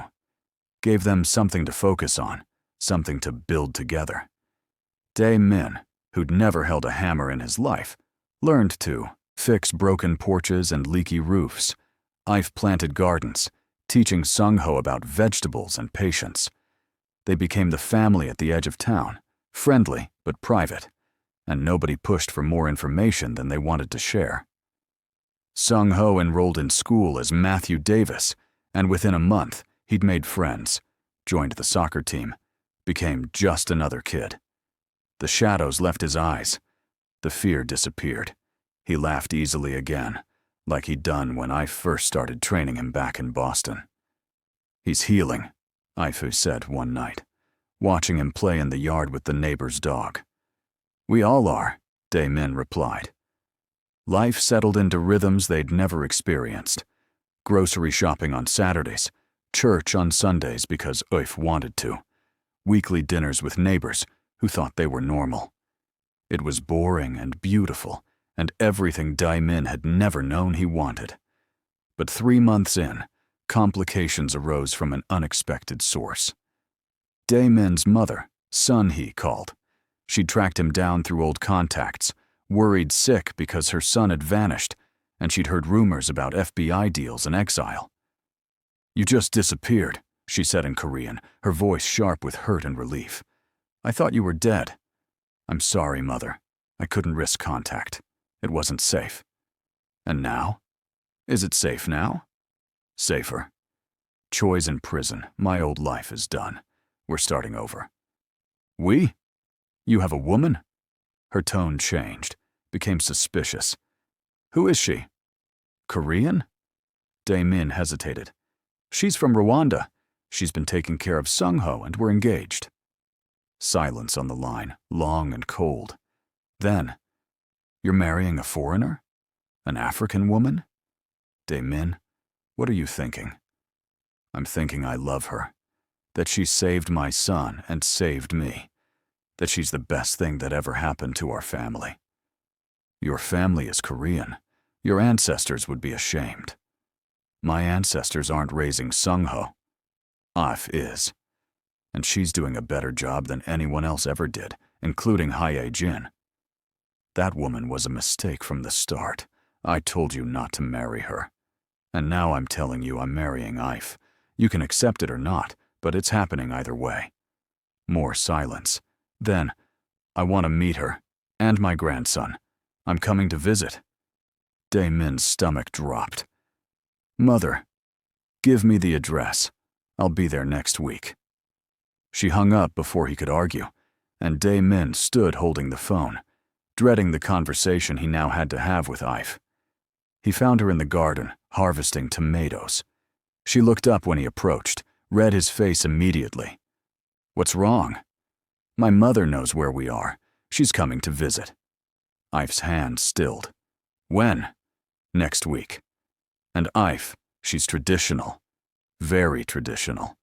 She's not going to be happy about us. Because I am African. Because you're not Korean. Because you were our housekeeper. Because in her mind, there's a certain way things should be, and we don't fit that."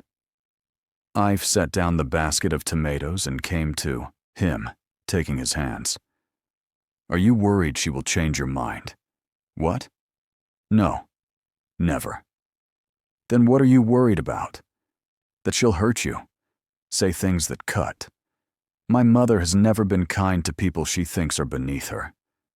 "Dae-min." If's voice was firm. "I survived genocide. I survived coming to a new country with nothing. I survived your ex-wife, men with guns, and being kidnapped by a crime lord. Do you really think one traditional Korean mother will break me?" Despite everything, he smiled. "When you put it that way. I will win her over, or I will not. Either way, you are not getting rid of me that easily." She kissed him, and Dae-min pulled her close, breathing in the scent of tomato plants and sunshine that clung to her skin, marveling again at his luck in finding this woman. Sun-hee arrived exactly 1 week later in a hired car, dressed expensively despite the rural setting, her silver hair perfectly styled. She looked at the farmhouse with poorly concealed disdain, and at If with open suspicion.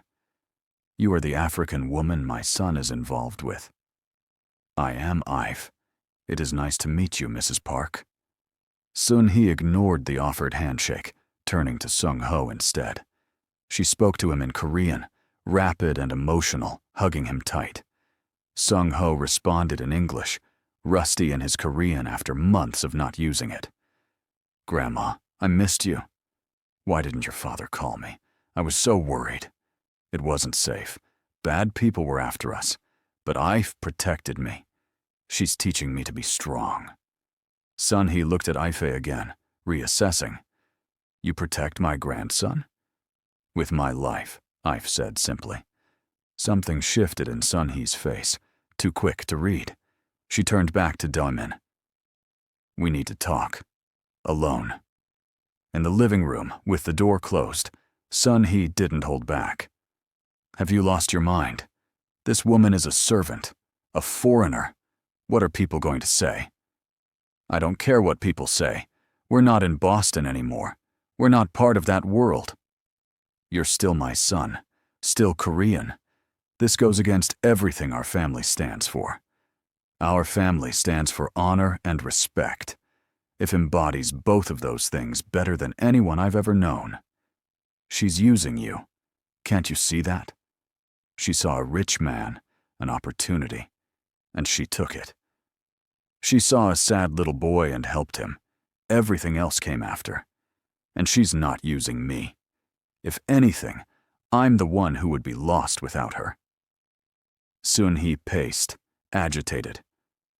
What about Sung-ho?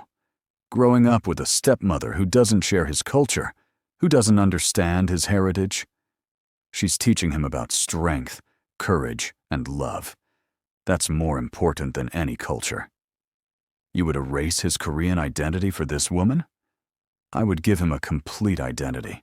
Korean from me, African from her, and American from where we live. He'll be richer for it, not poorer. They argued for an hour, going in circles.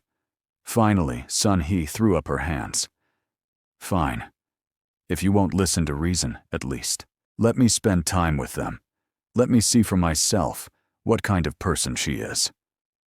Over the next 3 days, Sun-hee watched everything. She watched Ife cook breakfast, keeping Korean dishes in rotation alongside African and American ones. She watched Ife help Sung-ho with homework, patient and encouraging. She watched them train together in the yard, Sung-ho laughing as Ife taught him new techniques. On the third evening, Sun-hee found Ife alone in the kitchen making dinner. You cook Korean food, she said. Not quite a question. Daemin taught me some recipes, and I looked up others online.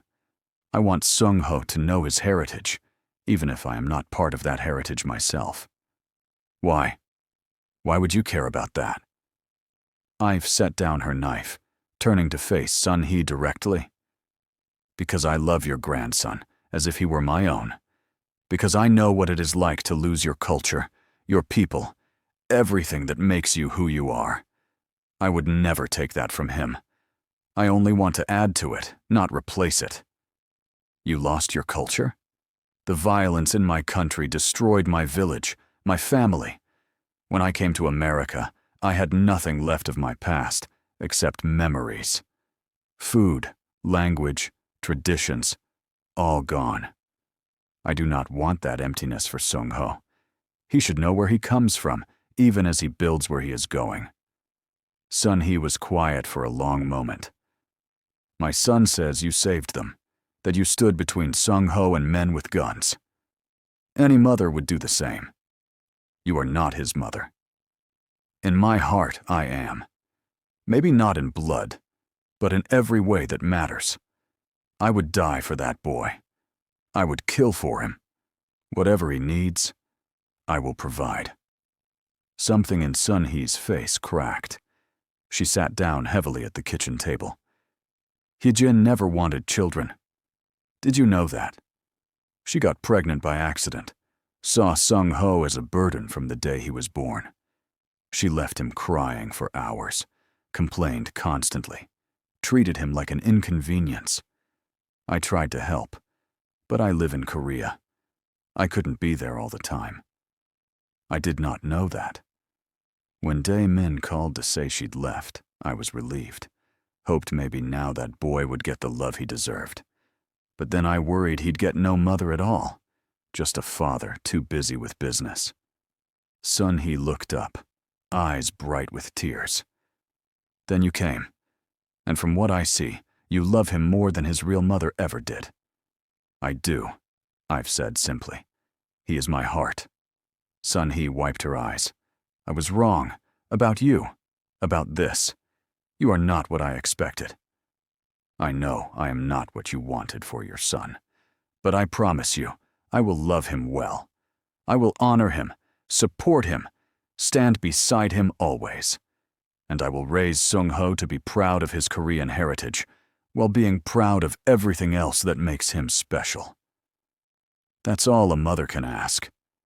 Soon he stood, and to Ife's surprise, embraced her. Welcome to the family. Truly. When Dae-min came home from town with groceries, he found his mother and fiancé cooking together, Sun-hee teaching Ife the proper way to make kimchi while Sung-ho did homework at the table. The scene was so unexpected, so perfect, he just stood in the doorway staring. Are you going to help or just stand there? Ife called, smiling. I don't understand what's happening. Sun-hee snorted. What's happening is your future wife is more stubborn than I am, and she loves my grandson. That's enough for me. That night, after Sun-hee went to bed in the guest room, Dae-min and Ife sat on the porch swing, watching fireflies dance in the darkness. You won her over, he said, still amazed. She won herself over. I just showed her the truth. Which is that love is bigger than culture or tradition or pride. That family is not about blood or background. It is about showing up, about caring, about being there when it matters. Dae-min pulled her close. Have I told you lately that you're amazing?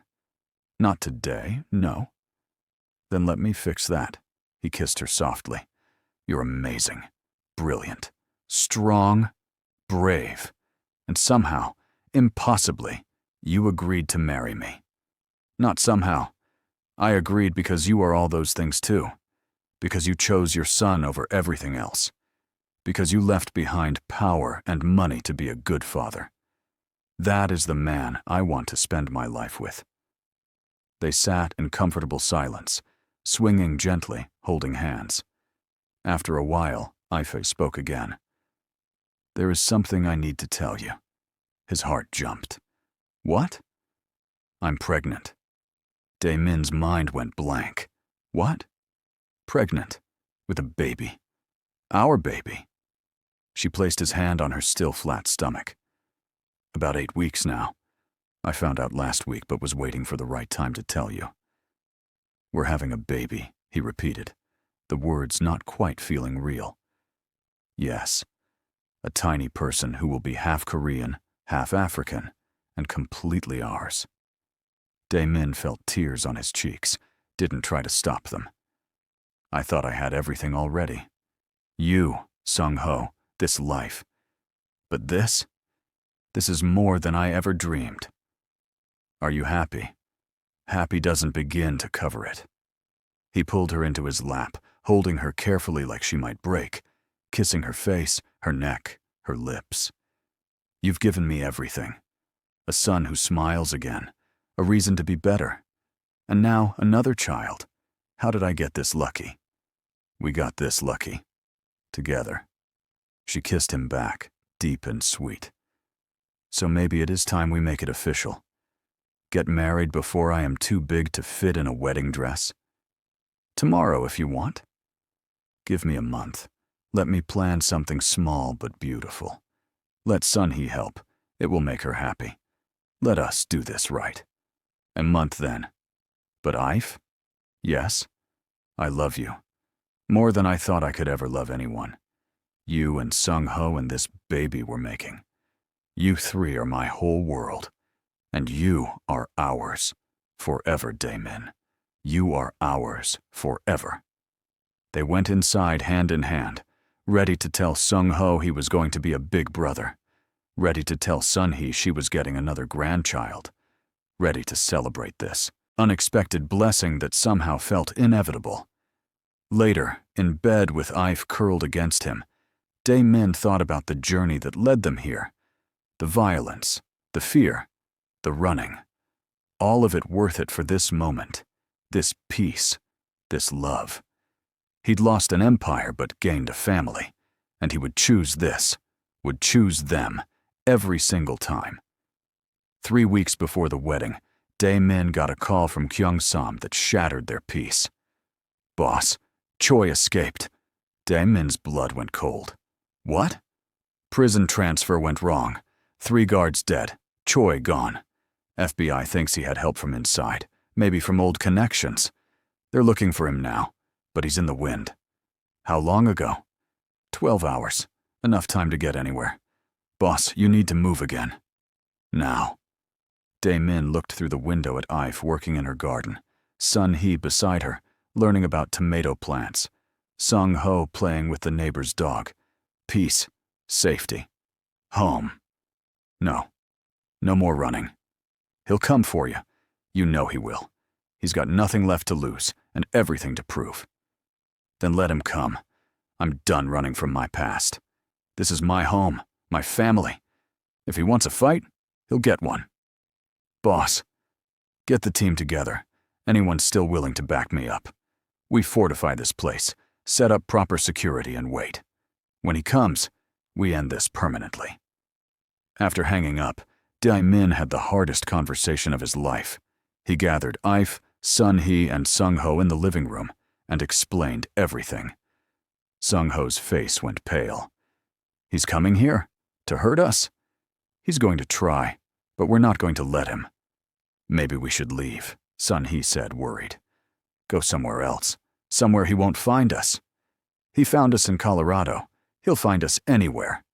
Dae-min looked at each of them. "I'm done letting this man dictate our lives. We've built something good here. I want to fight for it."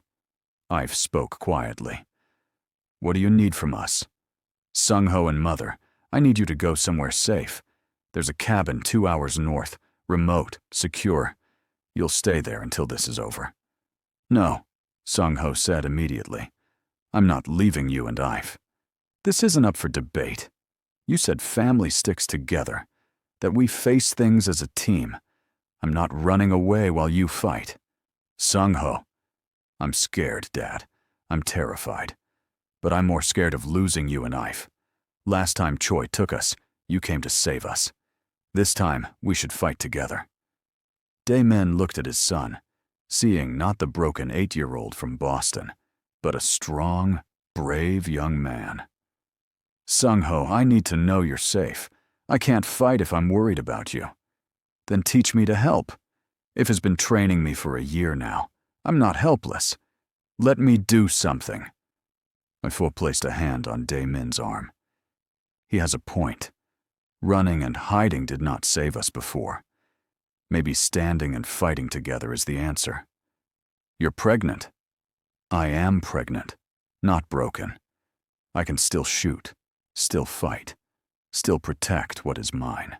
Sun-hee surprised everyone by speaking up. "I may be old, but I know how to load a gun. My husband taught me years ago. Use me too." Dae-min looked at his family, this unlikely group of fighters, and felt something shift in his chest. Pride, determination, and underneath it all, fierce love. "Okay, then we do this together, but we do it smart." Over the next 2 days, Kyung-sam arrived with 6 trusted men, all loyal to Dae-min even after everything. They transformed the farmhouse into a fortress. Security cameras everywhere, reinforced doors and windows, weapons hidden throughout the house. They set up a safe room in the basement, stocked with supplies in case of siege. Dae-min trained everyone, showed Sung-ho the basic security system, how to lock down the house with one button, taught Sun-hee which weapons were easiest to handle, reviewed defensive positions with Ive, who remembered her own combat training, and added suggestions he hadn't considered. The neighbors noticed the activity, asked questions. Dae-min told them family visiting, home improvements, whatever would satisfy their curiosity without alarming them. "Will they get caught in the crossfire?" Ive asked one night. "I've warned them to stay inside if anything happens. Called in an anonymous tip to local police about possible gang activity in the area. They'll respond fast if there's trouble." "You've thought of everything." "I'm trying to. I can't lose any of you. Not to Choi, not to anyone. Ive took his face in her hands. You won't. We are stronger than he knows. He thinks he is attacking a crime boss hiding in the country. Instead, he is attacking a father protecting his family. Those are two very different things. The attack came on a Tuesday morning, just after sunrise. Min was making coffee when the first camera alert went off. 4 vehicles approaching on the rural road, moving fast. He's here, Min called out. Everyone to positions. Sun-hee took Sung-ho to the reinforced bedroom upstairs, weapons ready. Kyung-sam and his men spread throughout the house, covering entry points. Ive took position in the second-floor hallway, with a clear view of the front approach. Min stayed mobile, ready to respond, wherever needed most. The vehicles stopped at the property line. Men poured out, maybe 15 total, all armed. And leading them, looking thin and angry from his time in prison, was Director Choi. Daemin Park, he shouted toward the house. You took everything from me. Now I take everything from you. Daemin opened a window, keeping behind cover. This doesn't have to happen. Walk away. Disappear. Start over somewhere else like I did. Start over? Choi laughed bitterly. You testified against me. Made me a snitch target in prison. I had to fight every day just to survive. And you want me to walk away? I want you to stop before more people die. The only people dying today are you and everyone you love. Choi raised his hand, and his men opened fire. Bullets shattered windows, tore through walls. The battle had begun. Daemin's men returned fire with disciplined precision. 2 of Choi's soldiers went down immediately. The others scattered, taking cover behind vehicles and trees, trying to find angles of attack. Upstairs, Ive waited patiently. When one of Choi's men tried to flank around to the back, she dropped him with a single shot. Then another who tried the same. Her training, her survival instincts, all kicked in. She was protecting her home, her family, and nothing would stop her. In the bedroom, Sung-ho heard the gunfire and fighting, his hands shaking. Sun-hee held him close. Your father will protect us, she whispered. And we will protect each other. I'm scared, Grandma. Being scared means you are smart. But we don't let fear win. Your father taught me that when he was young, when we had nothing and were building a new life in America. We survived then. We will survive now. Below, the fight intensified. Choi's men tried to rush the house, and Kyung-sam met them with withering fire. Bodies fell. Blood stained the yard Ive had so carefully tended. But Choi was prepared too. He sent men around to multiple sides at once, overwhelming the defenses. 2 broke through a back window, engaging in close combat with Daemin's men. 1 made it to the stairs. Ive saw him coming, stepped out into the hallway. Stop! The man raised his gun, but Ive was faster. She fired twice, center mass, and he dropped. Professional, clean, necessary. She felt no guilt, only determination. Outside, Choi saw his attack failing, his men falling. Rage consumed him. He grabbed a gasoline can from one of the vehicles, advancing on the house himself. If I can't have my life back, you don't get yours either. He splashed gasoline on the side of the house, pulling out a lighter. But before he could set it aflame, a shot rang out. Choi stumbled, looking down at the blood blooming on his chest. He turned, confused, and saw Daemin standing in the doorway. I told you to walk away. Choi fell to his knees, his lighter dropping from nerveless fingers. You were supposed to lose. I did lose. I lost my old life, my empire, everything I built. But I gained something better. Something you'll never understand. A family worth dying for. Choi collapsed face first into the dirt. Behind him, his remaining men were surrendering or fleeing. Sirens wailed in the distance. Local police responding to the shooting, probably reinforced by FBI agents monitoring Choi's escape. The battle was over. Dae-min rushed back inside, taking the stairs 3 at a time. "If, Sung-ho! Mother!" They emerged from their positions, shaken but alive. Sung-ho ran to his father, and Dae-min scooped him up despite the boy being almost too big to carry. "It's over. It's really over." Ife came down the stairs, and Dae-min saw she had blood on her shirt. His heart stopped. "Are you hurt?" "Not my blood. One of them got close. I handled it." He pulled her into his arms, careful of her stomach, holding his whole world. "You're incredible. Both of you. All of you. So brave." Sun-hee appeared, remarkably calm for someone who'd just survived a gun battle. "Is it truly finished now?" "Yes. Choi is dead. His men are scattered or captured. The FBI will clean up the rest." As if on cue, federal vehicles poured onto the property. Agents swarmed out, securing the scene, arresting Choi's surviving men. The agent in charge approached Dae-min, surveying the damage. "Mr. Park, or should I say Mr. Davis, we need to talk about all this." "Self-defense. He attacked us. Multiple witnesses, security footage, everything documented." The agent sighed. "Your immunity deal covered past crimes. But this is a war zone. This is a family protecting their home. Check the law. We had every right to defend ourselves."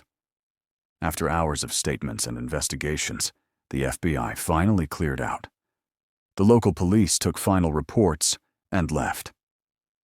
Slowly, the farmhouse returned to quiet, though the broken windows and bullet holes remained as reminders. That night, with temporary boards over the windows and Sung-ho finally asleep, Dae-min and Ife sat in their bedroom, processing everything. "We could have died today," Ife said quietly. "All of us. The baby too. But we didn't. We survived. We won. Is it winning when you have to kill to keep what's yours?" Dae-min pulled her close. "I don't know. But I know I'd do it again. Every single time. You, Sung-ho, our baby. This life we've built, it's worth fighting for. Worth killing for, if necessary. I killed a man today, shot him without hesitation. To protect our family. Does that make it right? It makes it necessary. And sometimes, that's all we get." He kissed her forehead. "You're the strongest person I know. You survived genocide, crossing an ocean, starting over with nothing. You built yourself into someone who can stand in front of danger and not blink. I'm in awe of you." She was quiet for a long moment, then placed his hand on her stomach. "This baby, our baby, will grow up knowing strength comes from protecting what matters, from standing your ground when others would run, from loving fiercely even when it is dangerous. That's a good legacy. It is our legacy, yours and mine together." They held each other as the night deepened, 2 warriors finally at peace, ready to heal and rebuild once more, knowing this time, finally, the fight was truly over.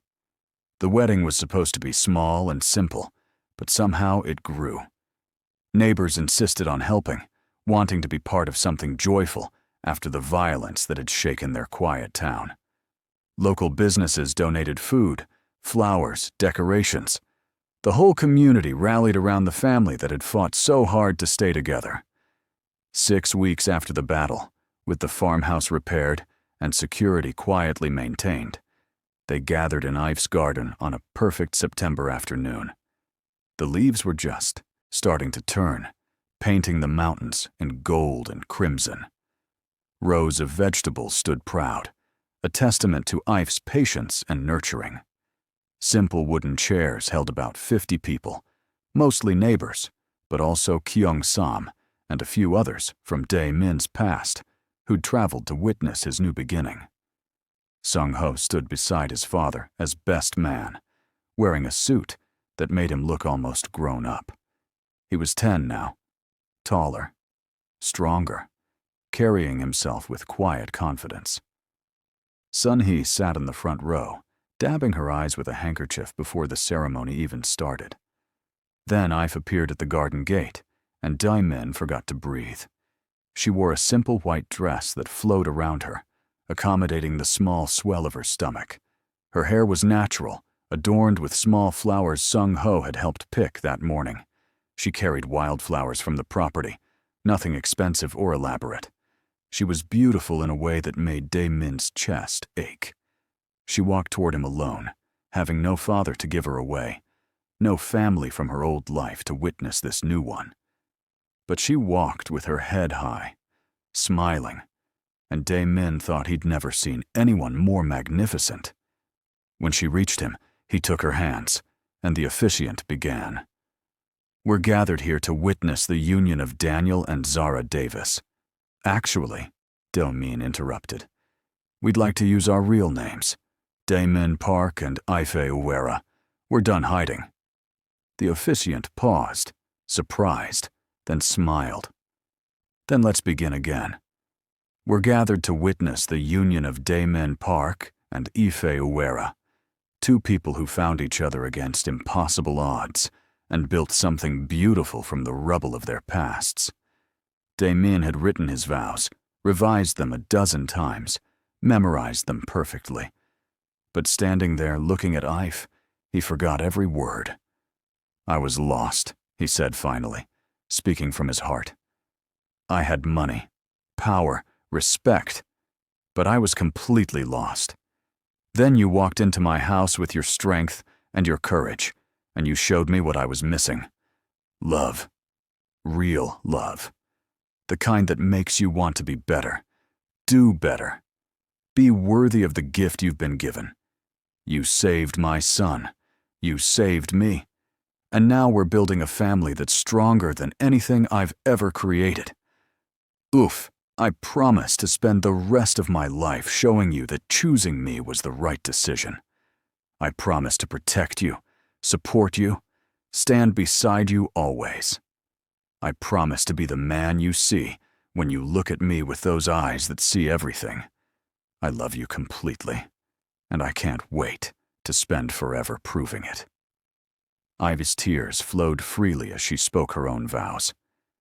"I came to America with nothing. No family, no home, just a small suitcase and big fear. I thought I would always be alone, that everyone I loved would be taken from me. Then I met a sad little boy who needed someone to see him, and a man who needed someone to believe in him. You both gave me something I thought I'd lost forever. A family. Home. A reason to stop running and start living. Dae-min, you are brave and foolish and wonderful. You gave up everything for the people you love, and that is the most beautiful thing I have ever seen. I promise to stand with you in all things, to love you in your strength and your weakness, to build a life with you that honors where we came from while embracing where we are going. You are my home, and I am yours forever." When the officiant pronounced them married, Dae-min kissed his wife like she was air, and he was drowning. The garden erupted in applause and cheers. Sung-ho hugged them both, crying and laughing at the same time. "I have a mom now," he said. "A real mom who chose us." "I have a son," Ife replied, holding him tight. "A real son who chose me back." The celebration lasted into the evening. Food and music and dancing. Neighbors teaching Dae-min country line dancing, while Ife laughed at his awkwardness. Sun-hee told stories about Dae-min as a difficult teenager, embarrassing him in front of his new wife. Kyung-sam gave a toast about loyalty and second chances that had half the crowd in tears. As the sun set, painting everything in shades of orange and pink, Dae-min pulled Ife away from the party, leading her to a quiet corner of the garden. "Happy?" he asked, wrapping his arms around her from behind. his hands resting on her stomach where their daughter grew. Happier than I ever imagined possible. You. Same. I keep waiting for something to go wrong, for someone to take this away. Nothing will. We fought too hard for this, survived too much. This is ours, Daemin. Our forever. Inside, Sung-ho was showing the neighbors the training equipment in the garage, demonstrating the techniques Ife had taught him. He was proud, confident, loved. Everything a child should be. Look at him, Ife murmured. Remember when he was so quiet, so sad? Now he shines. You did that. We did that. Together. The party wound down slowly. Neighbors left with well wishes and promises to help with the baby when she arrived. Sun-hee retired to the guest room, smiling and content. Kyung-sam pulled Dae-min aside before leaving. You did good, boss. Built something real. I'm proud of you. Thank you. For everything. For standing with me even when I didn't deserve it. You always deserved it.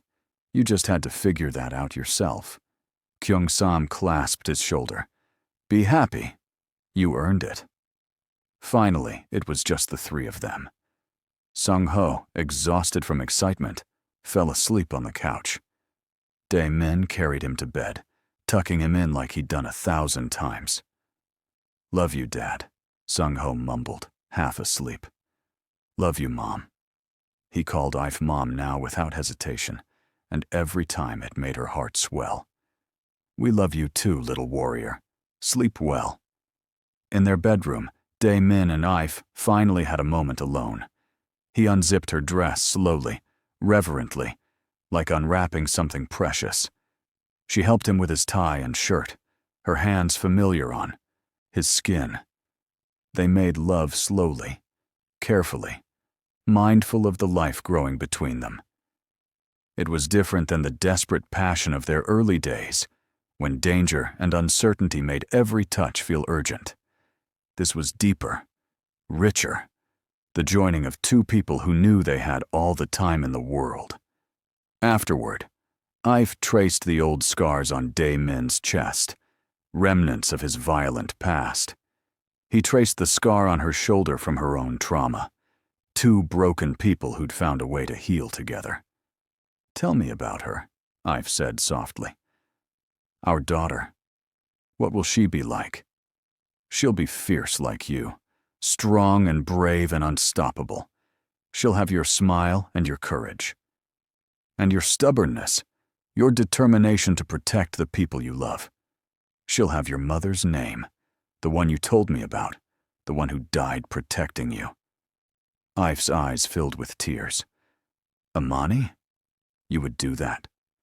She deserves to be remembered, and our daughter deserves a name that means something. Peace. That's what your mother's name meant, right? Yes. Peace. After so much violence, she wanted peace for her children. Then that's what we'll give our daughter. Peace, safety, love, a childhood without fear, a family that stays together. They talked into the night, planning their future. Maybe they'd expand the farm, get some animals, let Sung-ho pick what kind. Maybe they'd travel someday, show the children the world, teach them about their different heritages. Maybe they'd just stay here, living quietly, building memories in this place they'd fought so hard to keep. I never thought I'd have this, Ife whispered as sleep began to claim her. A husband who loves me, a son who calls me mom, a baby growing inside me, a home that feels safe. It seemed impossible. Nothing's impossible. We're living proof of that. What if I am not good enough? What if I fail them? You won't. You couldn't even if you tried. You're the strongest person I know, Ife. You've survived impossible things and come out still able to love, still able to hope. Our children are so lucky to have you. And you. They are lucky to have you too. Outside, Vermont's autumn night was peaceful. No sirens, no gunfire, no threats lurking in shadows, Just crickets singing and wind rustling leaves, and the quiet contentment of a family finally at rest. Months passed in easy rhythms. Ife's belly grew round and proud. Sung-ho talked to his baby sister through Ife's skin, telling her about the farm, about school, about all the things they'd do together. Sun-hee knitted tiny clothes and fussed over Ife's health, becoming the mother figure Ife had lost so many years ago. Damon worked his legitimate business remotely, making enough to support them comfortably without any of the danger of his old life. He was just a businessman now, a father, a husband, normal and happy and more fulfilled than he'd ever been building his empire. When Ife went into labor on a cold February morning, Dae-min drove her to the hospital with Sung-ho in the back seat, both of them anxious and excited. The labor was long but uncomplicated, and when Amani Park finally entered the world, screaming and perfect, Dae-min cried harder than he'd cried for anything in his life. "She's beautiful," he whispered, holding his tiny daughter for the first time.